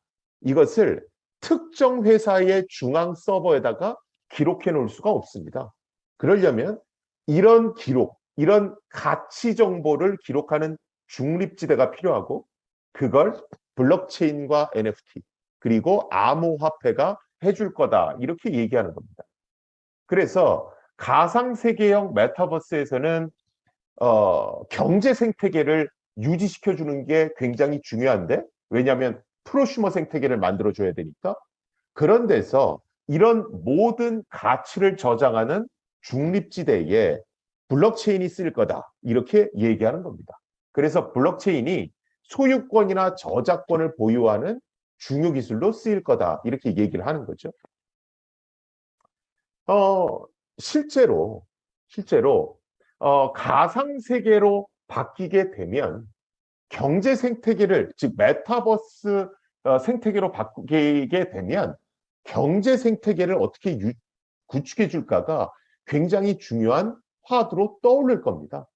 그래서 신원 인증은 DID 기술을 이용해서 하고, 그 다음에 어떤 가상자산이 누구 거요, 이 소유권 증명은 NFT를 이용해서 하고, 그 다음에 이것들을 서로 사고 팔 때, 또는 어떤 경제 활동이 일어났을 때 돈 지불은 암호화폐를 가지고 하겠다는 겁니다. 이렇게 해서 경제 생태계를 구축해 주겠다라고 얘기를 하는 거고요. 여기에 덧붙여서 아까 말씀드렸듯이 무슨 어떤 신원 확인을 어떻게 할 거냐, 또는 만약에 성범죄가 일어났을 때 그 성범죄에 대해서 어떤 식으로 법률적으로 처벌할 거냐, 이런 게 갖춰졌을 때 메타버스에서 제대로 된 보안 기술들이 갖춰졌다고 얘기하지 않을까, 이렇게 전문가들은 얘기를 하는 겁니다. 실제로 뭐 제가 강의 마칠 때 항상 하는 얘기가, 우리가 보통 메타버스의 미래를 볼 때 레디 플레이어 원이라는 거를 한번 보십시오, 뭐 이런 거 많이 추천합니다. 근데 저는 사실은 이거 추천하지 않습니다. 실제로 메타버스의 미래를 보시려면 요 재패니메이션을 보는 게 훨씬 더 메타버스의 미래를 구체적으로 볼 수 있습니다. 그러면 실제 암호화폐, 성범죄, 뭐 메타버스를 넘나든다는 것, 저작권 보호를 어떻게 한다는 것, 이런 것들이 저 재패니메이션에 하나로 전부 다 표현돼서 나타납니다. 그리고 그것이 실제로 쉽지 않다는 것도 드러납니다. 저는 뭐 메타버스 뭐 분명히 떠오를 거라고 보고 있습니다. 실제로 이분은 빈톤 서프라고 그래서 인터넷을 만드신 분이죠. 지금 구글의 부사장입니다. 이분은 전길남 박사님이라고 그래서 실제 한국에서 인터넷을 최초로 구현하신 분들입니다. 이분들이 분명히 인터넷은 변화기에 맞아 있고 변곡점에 있다. 그래서 인터넷이 바뀌긴 바뀔 거다, 이렇게 얘기를 합니다. 물론 블록체인 기술이나 NFT 기술, 뭐 메타버스가 실제로 쓰일지 안 쓰일지는 모릅니다. 그런데 인터넷은 분명히 변곡점을 맞았고, 그렇다면 우리가 메타버스에 대해서도 블록체인에 대해서도 진지하게 한번 들여다보는 게 나을 거라고 보여집니다. 그런데 우리가 중요하게 얘기해야 될 것은 아까 처음에 서두에 말씀드렸듯이 메타버스는 굉장히 종류가 다양합니다. 이 다양한 메타버스에 대해서 하나의 잣대로 평가하거나 아니면 하나의 메타버스만 규격화시켜서 이런 정보보호 기술이 필요하다, 이렇게 정의할 수는 없습니다. 그래서 우리가 다양한 메타버스를 일단은 올려놓고 그거에 따라서 각기 다른 측정 기준과 각기 다른 보안 기술에 대해서 제시를 해야 조금 사용할 수 있는, 또는 좀 현실적인 그런 기준이 나오지 않을까, 그렇게 생각합니다. 예, 들어주셔서 감사합니다. 예, 고맙습니다. 지금 이제 메타버스 전반적인 이슈들과 특히 이제 보안 문제 중심으로 잘 요약 정리해 주신 것 같습니다. 지금 인터넷을 통해서 지금 그 유튜브를 통해서 보고 계시는 분들이 아마 궁금하신 점들이 있을 텐데, 지금 의견을 올려주시면 저희들이 이어서 진행할 지금 토론 시간에 같이 다뤄보도록 하겠습니다. 우선 이제 두 분이 이제 발표를 해주셨는데, 제가 먼저 두 분 발표에서 공통으로 이야기했던 부분들을 중심으로 한번 이야기를 시작해보면 어떨까 합니다. 앞서 발표한 그 신재현 박사께서 지금 이 메타버스를 크게 5가지 요소 관점에서 설명을 했었습니다. 그래서 첫 번째가 이제 현실과 가상의 융합, 그리고 이제 이 가상 세계이기 때문에 아바타를 통한 다양한 정보 접근과 활용 경험, 그리고 이제 세계이기 때문에 아바타를 통해서 이 사용자들이 서로 만나고 지금 소통하고 협력하는 사용자 연결성 이야기했었고, 그리고 이제 사용자들이 만나서 그냥 보기만 하는 게 아니라 스스로 다양한 이 창작 활동들을 하게 되고 거기서 하는 일상의 활동을 통해서 이 경제적인 소유의 개념이 이제 가상 공간에도 도입이 되게 되고, 그렇기 때문에 또 신뢰할 수 있는 경제 시스템이 필요하고, 이렇게 다양하게 만들어지는 플랫폼 간의 상호 운용도 돼야 된다. 이렇게 이제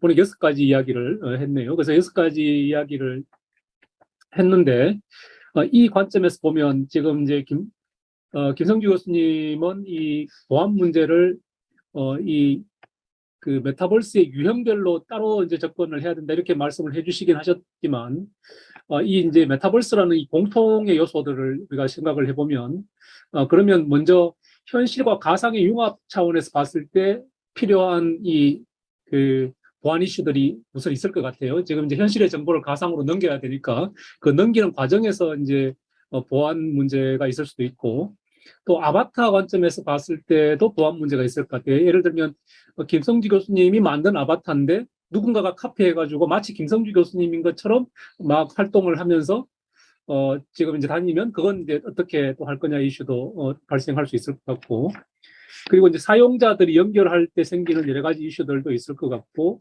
또 약간 이제 김성주 교수님 설명해 주셨지만 우리가 향후에 한 6, 7개의 그 대표적인 그 메타버스 플랫폼이 살아남는다면 그 플랫폼 간에 이제 상호 운용도 필요한데 그 상호 운용에 그 있어서 이제 보안 문제, 아까 NFT를 다른 장소에서 보관해서 이제 풀 수 있는 걸로 설명을 하셨는데, 그럼에도 불구하고 생길 수 있는 여러 가지 이슈들이 또 있을 수 있을 것 같고, 또 이제 이 경제 시스템 관점에서도 이 호환성을 따지다 보면 또 이슈들이 또 발생할 수도 있을 것 같고, 또 이제 여기 이제 유튜브에 질문도 올라왔는데, 사람들이 이제 가상세계에서 다양한 이 창작 활동을 하게 되는데, 특히나 최근에 이제 그 오징어 게임을 아까 김 교수님도 소개해 주셨는데, 메타버스 컨텐츠로 제작하는 사람들이 생겼는데, 제작사하고는 라이선싱 전혀 안 하고, 컨텐츠를 막 만들어서 이제 메타버스에서 활용하게 되는 뭐 이런 문제도 있는 것 같습니다. 그래서 이럴 경우에 도대체 이거는 어떻게 우리가 대응을 해야 되나, 뭐 질문까지 포함해서 이제 제가 먼저 질문을 드리고 두 분의 의견을 좀 들어보면서 또 계속 논의를 해가면 좋지 않을까 싶습니다. 우선 김 교수님 생각하시는 걸 좀 말씀해 주시면, 지금 궁금해 하시는 분들이 꽤 많을 것 같아요. 메타버스가 온다는데 도대체 이거는 어떻게 되는 건가, 특히나 이제 이런 게 신뢰할 수 있는가, 뭐 이런 이슈들이 꽤 있을 것 같습니다. 일단은 메타버스란 공간이 현실 세계를 반영해야 한다. 뭐 그럴 수 있습니다. 그럴 수 있는데 현실 세계의 정보를 반영하는 것이 실시간으로 필요한 경우가 있고 그렇지 않은 경우가 있습니다. 예를 들어서 뭐 포켓몬고 같은 증강현실형 메타버스라든가 뭐 디지털 트윈 같은 것들, 이런 것들은 실시간으로 반영이 돼야 되죠. 그러다 보면 현실 세계와 가상 공간이 넘나들면서 여러 가지 해킹 이슈 같은 게 발생할 수 있겠죠. 현실에서 메타버스로 가는 정보라든가 아니면 메타버스에서 현실로 가는 정보들이 중간에 위변조가 돼서 문제가 발생하는 거죠. 그런데 그 정보가 시차를 두고 반영이 된다라면 사실은 보안 문제에서 조금은 자유로울 수 있습니다. 예를 들어서 뭐 현실 세계에서 미리 건물의 사진을 찍어놓고 그걸 보여준다. 구글 어스 같은 게 대표적이죠. 아니면 뭐 미술 작품을 찍어놓고 현실에서 보여준다. 이것은 실시간 통신이 필요한 건 아니기 때문에 사실은 통신과 관련한 해킹에서 조금은 더 자유로울 수가 있습니다. 그래서 제가 아까 보안 문제가 메타버스별로 조금 세분화되고 거기에 따라서 다르게 논의될 필요가 있다, 이렇게 말씀을 드린 겁니다. 그리고 예를 들어서 뭐 아바타에 대한 위변조 문제, 사실은 아바타라고 하는 것이 반드시 메타버스에 필요한가? 이런 것도 따져볼 필요는 있습니다. 예를 들어 가상현실적 메타버스에서는 아바타가 필요하겠죠. 그것이 AR, VR과 엮여서 어떤 걸 한다라면 더 몰입감이 좋아지니까 그런 게 필수일 겁니다. 그런데 예를 들어 스마트 팩토리에서 쓰는 것이다. 그렇다면 사실은 공장 상태를 실시간으로 모니터링하면 되기 때문에 굳이 아바타가 필요한가? 이런 생각을 해볼 수가 있습니다. 사실 대부분의 디지털 트윈에 있어서는 어떤 아바타를 필요로 하고 있지는 않죠. 스마트 팩토리를 구현할 때 여러 가지 공장에다 센서를 심어서 그냥 그 데이터를 실시간으로 받고 어떤 데이터를 빅데이터 분석해서 사전에 예측하고 뭐 이런 용도로만 쓰는 겁니다. 그런데 요새 아바타가 결합되기도 하죠. 그런 것들은 뭐냐면 그런 기존의 스마트 팩토리나 이런 개념에다가 어떤 현장 근로자들의 교육 기능을 같이 넣는 겁니다. 그럴 경우에는 이제 아바타까지 활용해서 하긴 합니다. 그런데 교육 기능이 사실은 반드시 필요한 건 아니기 때문에 반드시 아바타가 있어야 된다 이렇게 얘기할 수는 없다는 거죠. 그 다음에 예를 들어 아바타가 필요한 메타버스가 있다고 전제할 때 그때는 그 아바타에 대해서 신원 확인이 굉장히 중요한 이슈로 떠오릅니다. 그런데 이것도 사실은 신원 확인이 필요한 아바타가 필요한 메타버스도 있고 신원 확인을 그렇게 요구하지 않는 그런 메타버스도 있습니다. 아바타에 대한 신원 확인을 강하게 요구하고 있는 메타버스들은 어떤 거냐면 회의 기능이 접목되어 있는 메타버스입니다. 우리가 지금 보면 여러 가지 회의를 가상 공간에서 할 수 있는 그런 시스템들이 있습니다. 왜냐하면 기존에는 줌을 가지고 회의를 하는데 우리가 줌을 갖고 회의를 할 때는 줌 피로도라는 용어가 있습니다. 우리가 줌 회의를 할 때는 지금처럼 모든 사용자 얼굴이 화면에 전면 표시가 되거든요. 그러면 내 뇌는 모든 이용자들이 나를 지켜보고 있다라고 착각을 합니다. 그러면서 뇌의 피로도가 올라가는 거죠. 뇌가 계속 긴장하고 있기 때문에. 그래서 줌으로 30분 회의를 하는 것과 실제 대면 회의 30분을 했을 때 줌으로 30분 회의하는 게 훨씬 피곤합니다. 이걸 줌 피로도라고 얘기하거든요. 그래서 회의 공간을 메타버스로 꾸며서 이런 줌 피로도를 낮추겠다. 그래서 나오는 게 지금 가상 공간에서 회의하는 겁니다. 그런데 이럴 때는 예를 들어 다른 사람이 김승주라는 이름으로 들어와서 제 흉내를 내면 회사의 기밀 자료가 유출될 수도 있죠. 그래서 이런 회의 시스템을 만들 때는 신원 확인을 굉장히 강력하게 요구합니다. 근데 문제는 AR, VR 기기를 끼고 신원 확인을 해야 되는데 이때 강력한 신원 확인 수단을 도입 못한다라는 문제가 발생합니다. 그런데 예를 들어서 그냥 게임형 메타버스, 뭐 세컨 라이프라든가 아니면 아까 이렇게 제페토 같이 여러 가지 의상을 입고 부캐 개념으로 막 놀고 즐기는 메타버스. 이런 데서는 사실은 강력한 신원 인증을 요구할 경우에 MZ세대들은 다 떨어져 나갑니다. 그래서 사실은 신원 확인이 필요한가 이것 자체를 따져볼 필요가 있다는 겁니다. 그래서 사실은 제가 몇 가지 예를 들었지만 다시 한번 말씀드리면 모든 메타버스를 하나의 잣대를 가지고 이런 보안 기능이 필요하다라고 얘기할 수 없기 때문에 각각의 예시별로 다르게 기준을 제시해야 되는 게 맞다라고 저는 봅니다. 예, 그래서 지금 김 교수님이 아까 설명해 주신 것처럼, 그 메타버스가 가지는 공통의 속성이 있음에도 불구하고 그런 속성 중심으로 이 보안 문제를 접근하면 안 되고 아주 구체적인 사례별로 보안 문제를 접근할 필요가 있다. 이렇게 설명해 주신 것 같습니다. 뭐 이제 그 신 박사님은 지금 여러 사례들을 조사를 했고 또 유형별로 또 지금 어떤 새로운 경험을 줄 수 있는지 그 경험을 주는 데 있어서 이제 보안 문제가 어떻게 만들어지고 어떻게 대응해야 되는지를 아마 고민하고 계실 텐데 지금 김성규 교수님 설명해 주신 거에 대해서 또 다른 의견이거나 또 뭐 질문하고 싶은 토론하고 싶은 이슈가 있을까요? 네, 저도 방금 김 교수님께서 말씀해 주신 것처럼 이제 메타버스 속성을 뭐 이렇게 5가지, 6가지로 정의를 한다고 했을 때 모든 그 메타버스 서비스들이 그 요소들을 다 충족을 시킬 필요가 없고 이제 그 메타버스 서비스의 용도나 목적에 따라서 좀 더 그 각각의 요소에 대한 중요도가 달라지게 된다는 거에서 동의를 하고 이제 저 같은 경우에는 이제 발표에서 그런 민간의 상용 서비스들이 아니라 이제 공공기관에서 제공할 법한 서비스들을 분류를 해서 설명을 드렸었는데, 이제 그렇게 민간에서 이제 어떤 수익성을 전제로 해서 소비자들이 필요로 하는 기능을, 제공을 하는 그런 서비스들과 달리 이제 공공 사례들은, 뭐 콘텐츠를 제공하는 서비스 같은 경우는 그나마 좀 상용 서비스들과 유사한 면들이 더 많을 것 같은데 그 외에 어떤 뭐 행정 업무를 지원을 한다든지 공공 인프라를 관리를 하는 서비스들 같은 경우에는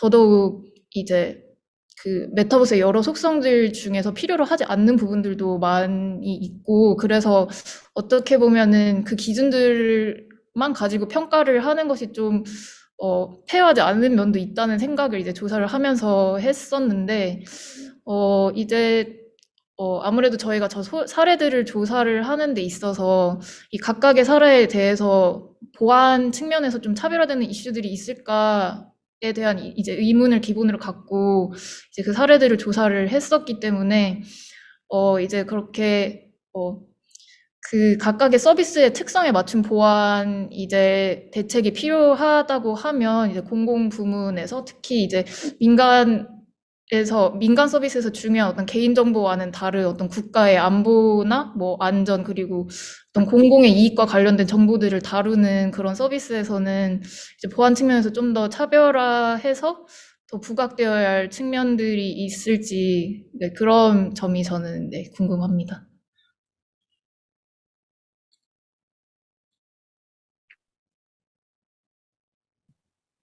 지금 그 부분에 대해서는 김 교수님이 약간 코멘트 해주실 수 있을까요? 지금 이제 그 민간 부분은 아까 제가 말씀드린 대로 이미 그 상용 서비스 쪽은 나름대로 보안 대책을 가지고 필요한 그 대응을 하고 있을 텐데 공공 영역은 특별히 그런 거 고려 없이 예산 확보하고 업체들한테 컨텐츠 중심으로 이제 용역이 나가고 이제 받아서 서비스를 일반 시민들한테 개방하고 있는 수준이라서 아마 많은 허점들이 있을 것 같은데 이제 그런 문제는 어떻게 향후에 대응하는 게 좋은지 정부 차원에서는 또 뭘 더 고민을 해야 되는지 말씀을 주시면 아마 이 포럼이 지금 과기정통부에서 후원을 하고 나이파에서 지금 이 그 결론들을 잘 정리해서 또 정책에도 반영을 하는 걸로 알고 있습니다. 그래서 그런 의견들을 주시면 아마 향후에 정부 정책 수립할 때 아마 나이파에서 잘 활용할 걸로 생각이 됩니다.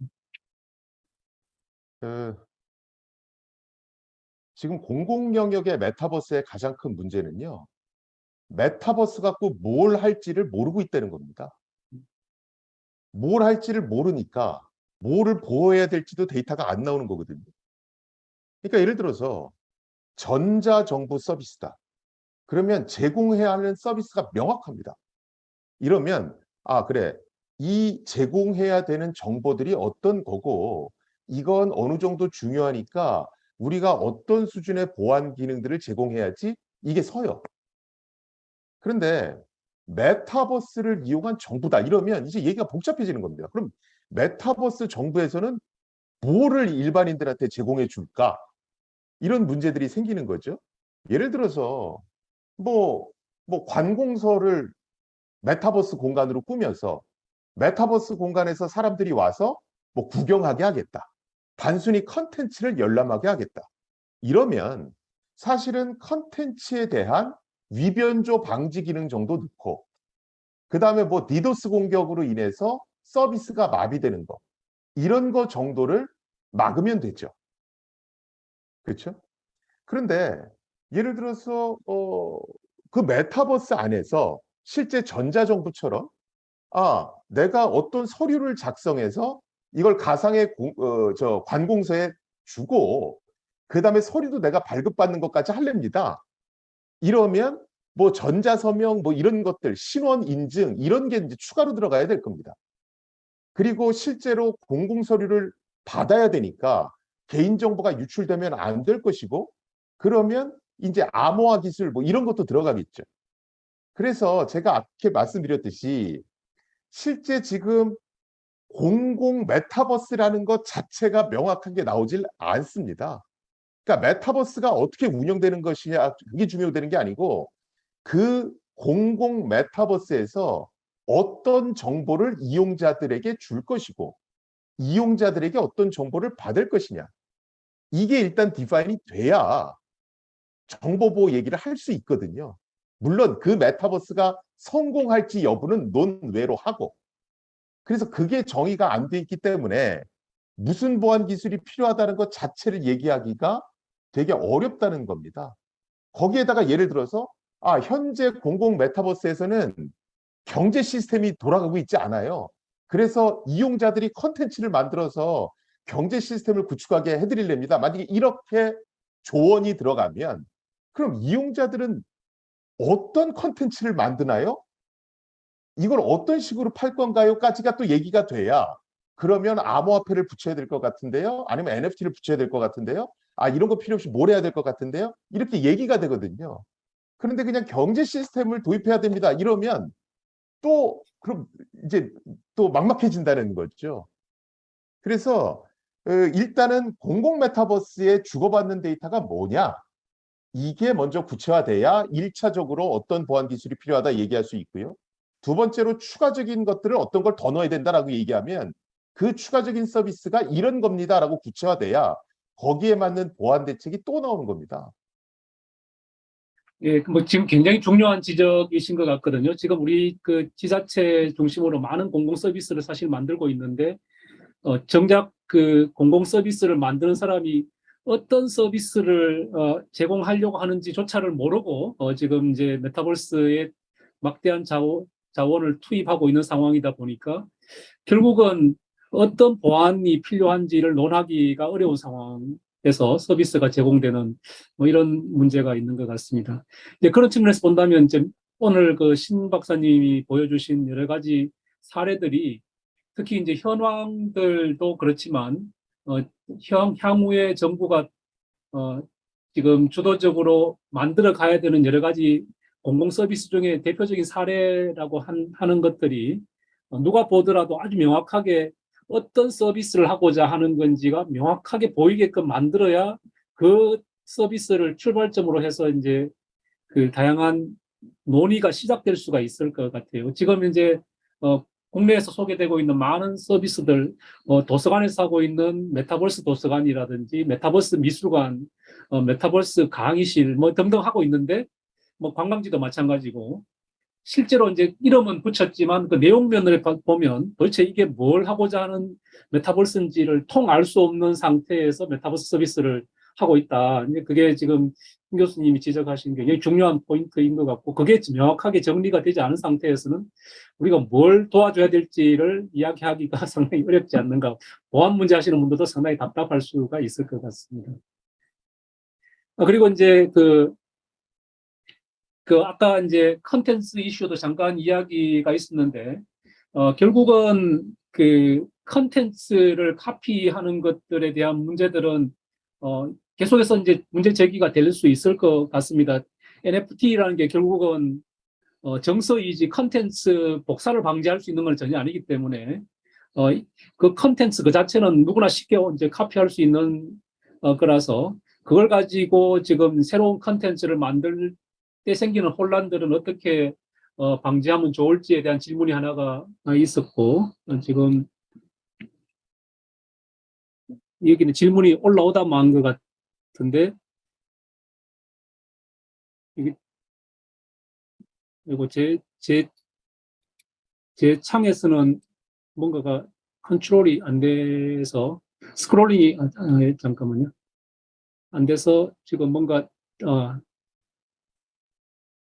예, 지금 질문이 하나가 더 있는데, 메타버스 서비스도 컨텐츠가 중요할 것 같은데 공공 서비스와 민간 서비스로 나눌 때 어떤 서비스들이 킬러 컨텐츠가 될 것으로 예상하시나요? 이런 질문이 있습니다. 이 두 분이 다 여기에 답을 좀 생각을 해주시고, 또 다른 질문은 라이선싱에 대한 의견도 부탁을 드린다 이렇게 돼 있고요. 메타버스 3.0의 필요 충분 조건들에 대해서 중요한 포인트를 말씀해 주셔서 고맙습니다. 이건 의견이신 것 같고요. 예. 지금 좀 질문은 라이선싱에 대해 관점에서 이 보안 문제에 대한 두 분의 의견과 또 하나는 어떤 게 킬러 컨텐츠가 될 것이라고 생각하냐. 결국 뭐가 돈 될 거냐고 묻는 것 같은데요. 예.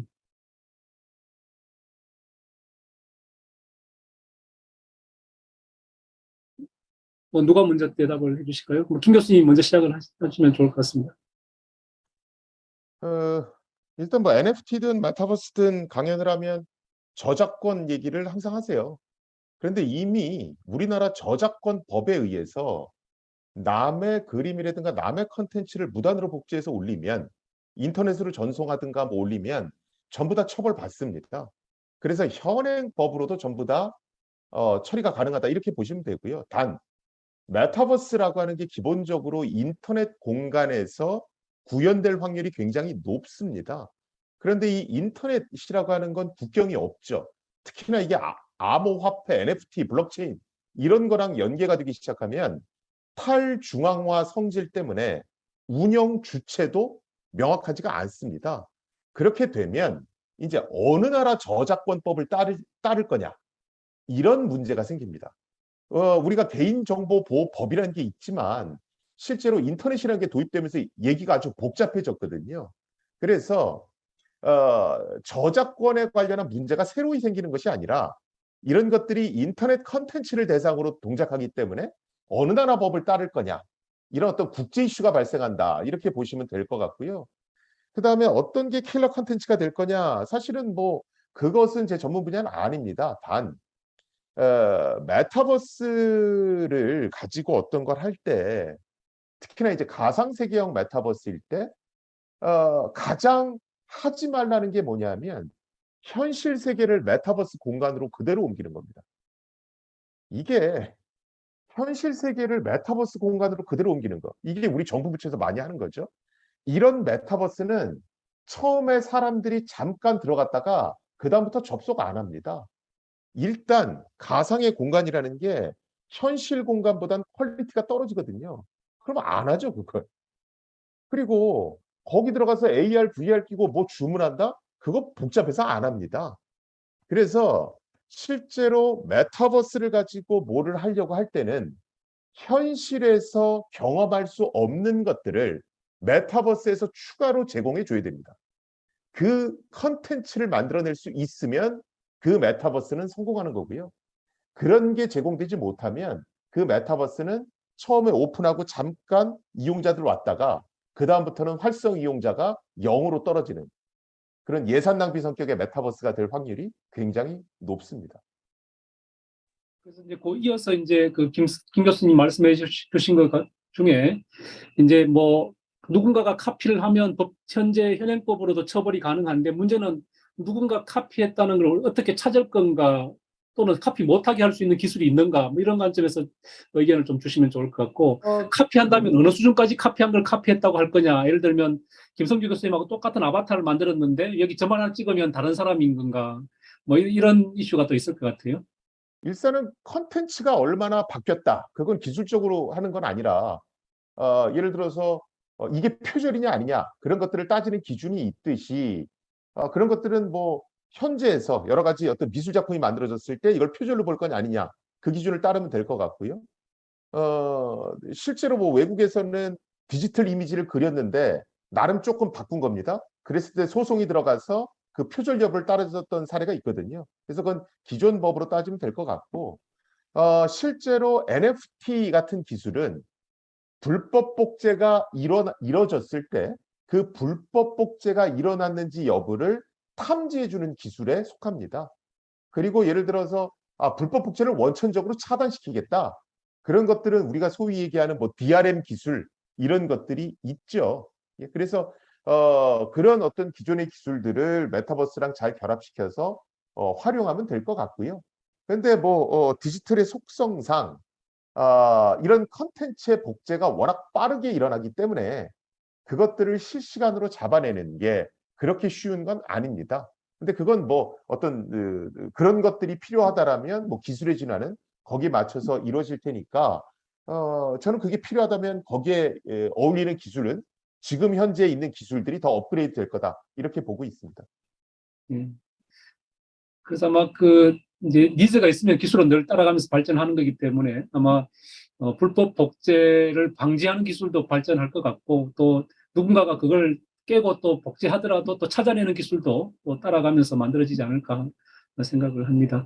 뭐 신 박사님도 좀 코멘트 하실 게 있을까요? 지금 이제 마무리해야 될 시간이 거의 다 돼가는 것 같은데. 예. 네, 그래서 저는 그 킬러 콘텐츠 관련 질문에 대해서 제가 오늘 발표한 공공 분야의 사례들에 좀 국한해서 의견을 말씀드리려고 하는데, 일단 공공 영역에서 킬러 콘텐츠라고 하는 건 결국에 그 공익의 영역에서 어떤 서비스가 가장 필요하냐의 문제일 것 같은데요. 일단 지금 사실 그 공공기관들에서 메타버스를 도입을 하려고 하는 가장 큰 이유는 이제 최근에 뭐 코로나 이런 상황 때문에 이제 비대면 서비스, 이제 직접 어떤 공간에 찾아가지 않고도 서비스를 제공받을 수 있는 그런 가능성에 대한 필요가 높아졌기 때문에, 그리고 또 이제 시대의 흐름이 메타버스라는 이제 키워드를 굉장히 이제 화제의 중심에 놓고 있기 때문에 이제 그런 부분들이 맞아 떨어지면서 이제 준비가 많이 되지 않은 상태에서 그냥 아까 국내 사례 조사에서도 보셨듯이 아직 많은 게 구체화되지 않은 형태로 계획만 이제 여러 가지로 발표하고 있는 이제 실정인데, 저는 그 계획들을 살펴봤을 때 기본적으로 그 방향 자체는 많이 다 맞다고 생각하고, 이제 잘 구현이 됐을 때는 다 필요한 것들이라고 생각을 합니다. 다만 이제 아까 김 교수님께서도 말씀을 하셨지만 이제 한번 체험을 뭐 어떤 가상 공간으로 뭔가 콘텐츠를 내지는 서비스를 구현을 해놨다고 했을 때 그걸 들어가서 한 번만 경험하고 나오는 게 아니라 지속성 있게 이제 여러 번 반복해서 방문을 하고 그걸 정말 현실에서 그 서비스를 이용을 하듯이 지속적으로 이제 일상에 둘 수 있는 형태로 발전을 시키는 게 관건이라고 생각을 하고, 이제 그렇게 하기 위해서는 어떻게 보면 이제 기술의 고도화 이런 것들도 중요하지만 이제 가장 핵심적인 이슈는 접근성이라고 생각을 하고, 그래서 그 접근성을 위해서 말씀하신 어떤 저사양의 기기에서 신원 인증을 해야 되는 문제라든지, 내지는 너무 보편적으로 모든 사람들이 가지고 있는 기기에서는 접근 불가능한 너무 고사양의 뭔가 컨텐츠가 이제 구현이 되어 있다든지 하면은 이제 그게 충돌이 되는 그런 식으로 뭔가 서비스와 기술 측면에서 충돌되는 면들이 발생을 할 수 있기 때문에 그런 간극을 좀 줄이는 것부터 시작을 해서 차차 어떤 기술의 어떤 확산 속도 내지는 이제 양상이랑 맞춰서 미리 대비를 하면서 거기에 발맞춰서 서비스를 좀 제공을 하는 좀 장기적인 계획이 필요하다고 생각을 합니다. 네, 고맙습니다. 지금 오늘 우리가 다룰 문제는 메타버스 작년부터 해서 사람들이 굉장히 관심이 많고 정부에서도 다양한 투자, 뭐 계획도 세우고 실제로 투자도 하고 있는데 상대적으로 이 보안 문제는 좀 소홀하게 다루어지는 측면도 있는 것 같습니다. 오늘 김 교수님이 제안해 주신 것들은 보안 문제를 다룰 때는 이 사례별로 대응하는 전략이 좀 필요하다. 또 지금 잘 안 되는 이유는 도대체 이 메타버스가 뭘 하려고 하는 메타버스인지가 잘 정의가 안 돼 있는 상태에서 뭔가 서비스를 제공하다 보니까 좀 부족한 것들이 많이 있지 않나 이렇게 정리를 해주신 것 같습니다. 혹시 마무리 발언 김성주 교수님 해주시고 우리 오늘 토론 정리해도 될 것 같습니다. 어떠신가요? 네, 아니 교수님께서 워낙 요약을 잘 해주셔서 제가 추가로 할 건 없을 것 같습니다. 우리가 보통 해킹이라고 하는 건 결국은 데이터를 탈취하는 겁니다. 그 데이터가 금전적인 데이터일 수도 있고 개인정보일 수도 있고, 그래서 사실은 그 데이터에 대한 정의가 명확해지지 않으면 사실은 필요한 보안 기술도 명확하게 정의하는 게 불가능합니다. 그래서 사실은 뭐 정부가 국민 세금 낭비하면 안 되니까 적어도 이런 과제를 할 때는 우리의 메타버스는 이런 걸 꿈꾸고 있고 여기서 오가는 데이터는 뭡니다. 그게 뭐 성공할지 안 성공할지 뭐 나중에 자체하고라도 그런 걸 좀 명확히 해줘야 실제로 어떤 과제를 수행하는 쪽에서도 훨씬 효율적으로 일을 수행할 수 있지 않을까 싶습니다. 예, 고맙습니다. 아마 그 나이파에서 이제 계획할 때도 뭐 이런 점들을 잘 반영해서 계획을 수립하면 조금 더 우리 자원들이 효율적으로 쓰여지고 또 메타버스 시대에 우리가 좀 더 앞서갈 수 있는 계기가 되지 않을까 생각합니다. 무척 바쁘신 김성주 교수님 또 흔쾌히 응해주셔서 고맙습니다. 오늘 우리 토론, 발제 토론은 이 정도로 마무리하도록 하겠습니다. 고맙습니다. 네, 감사합니다.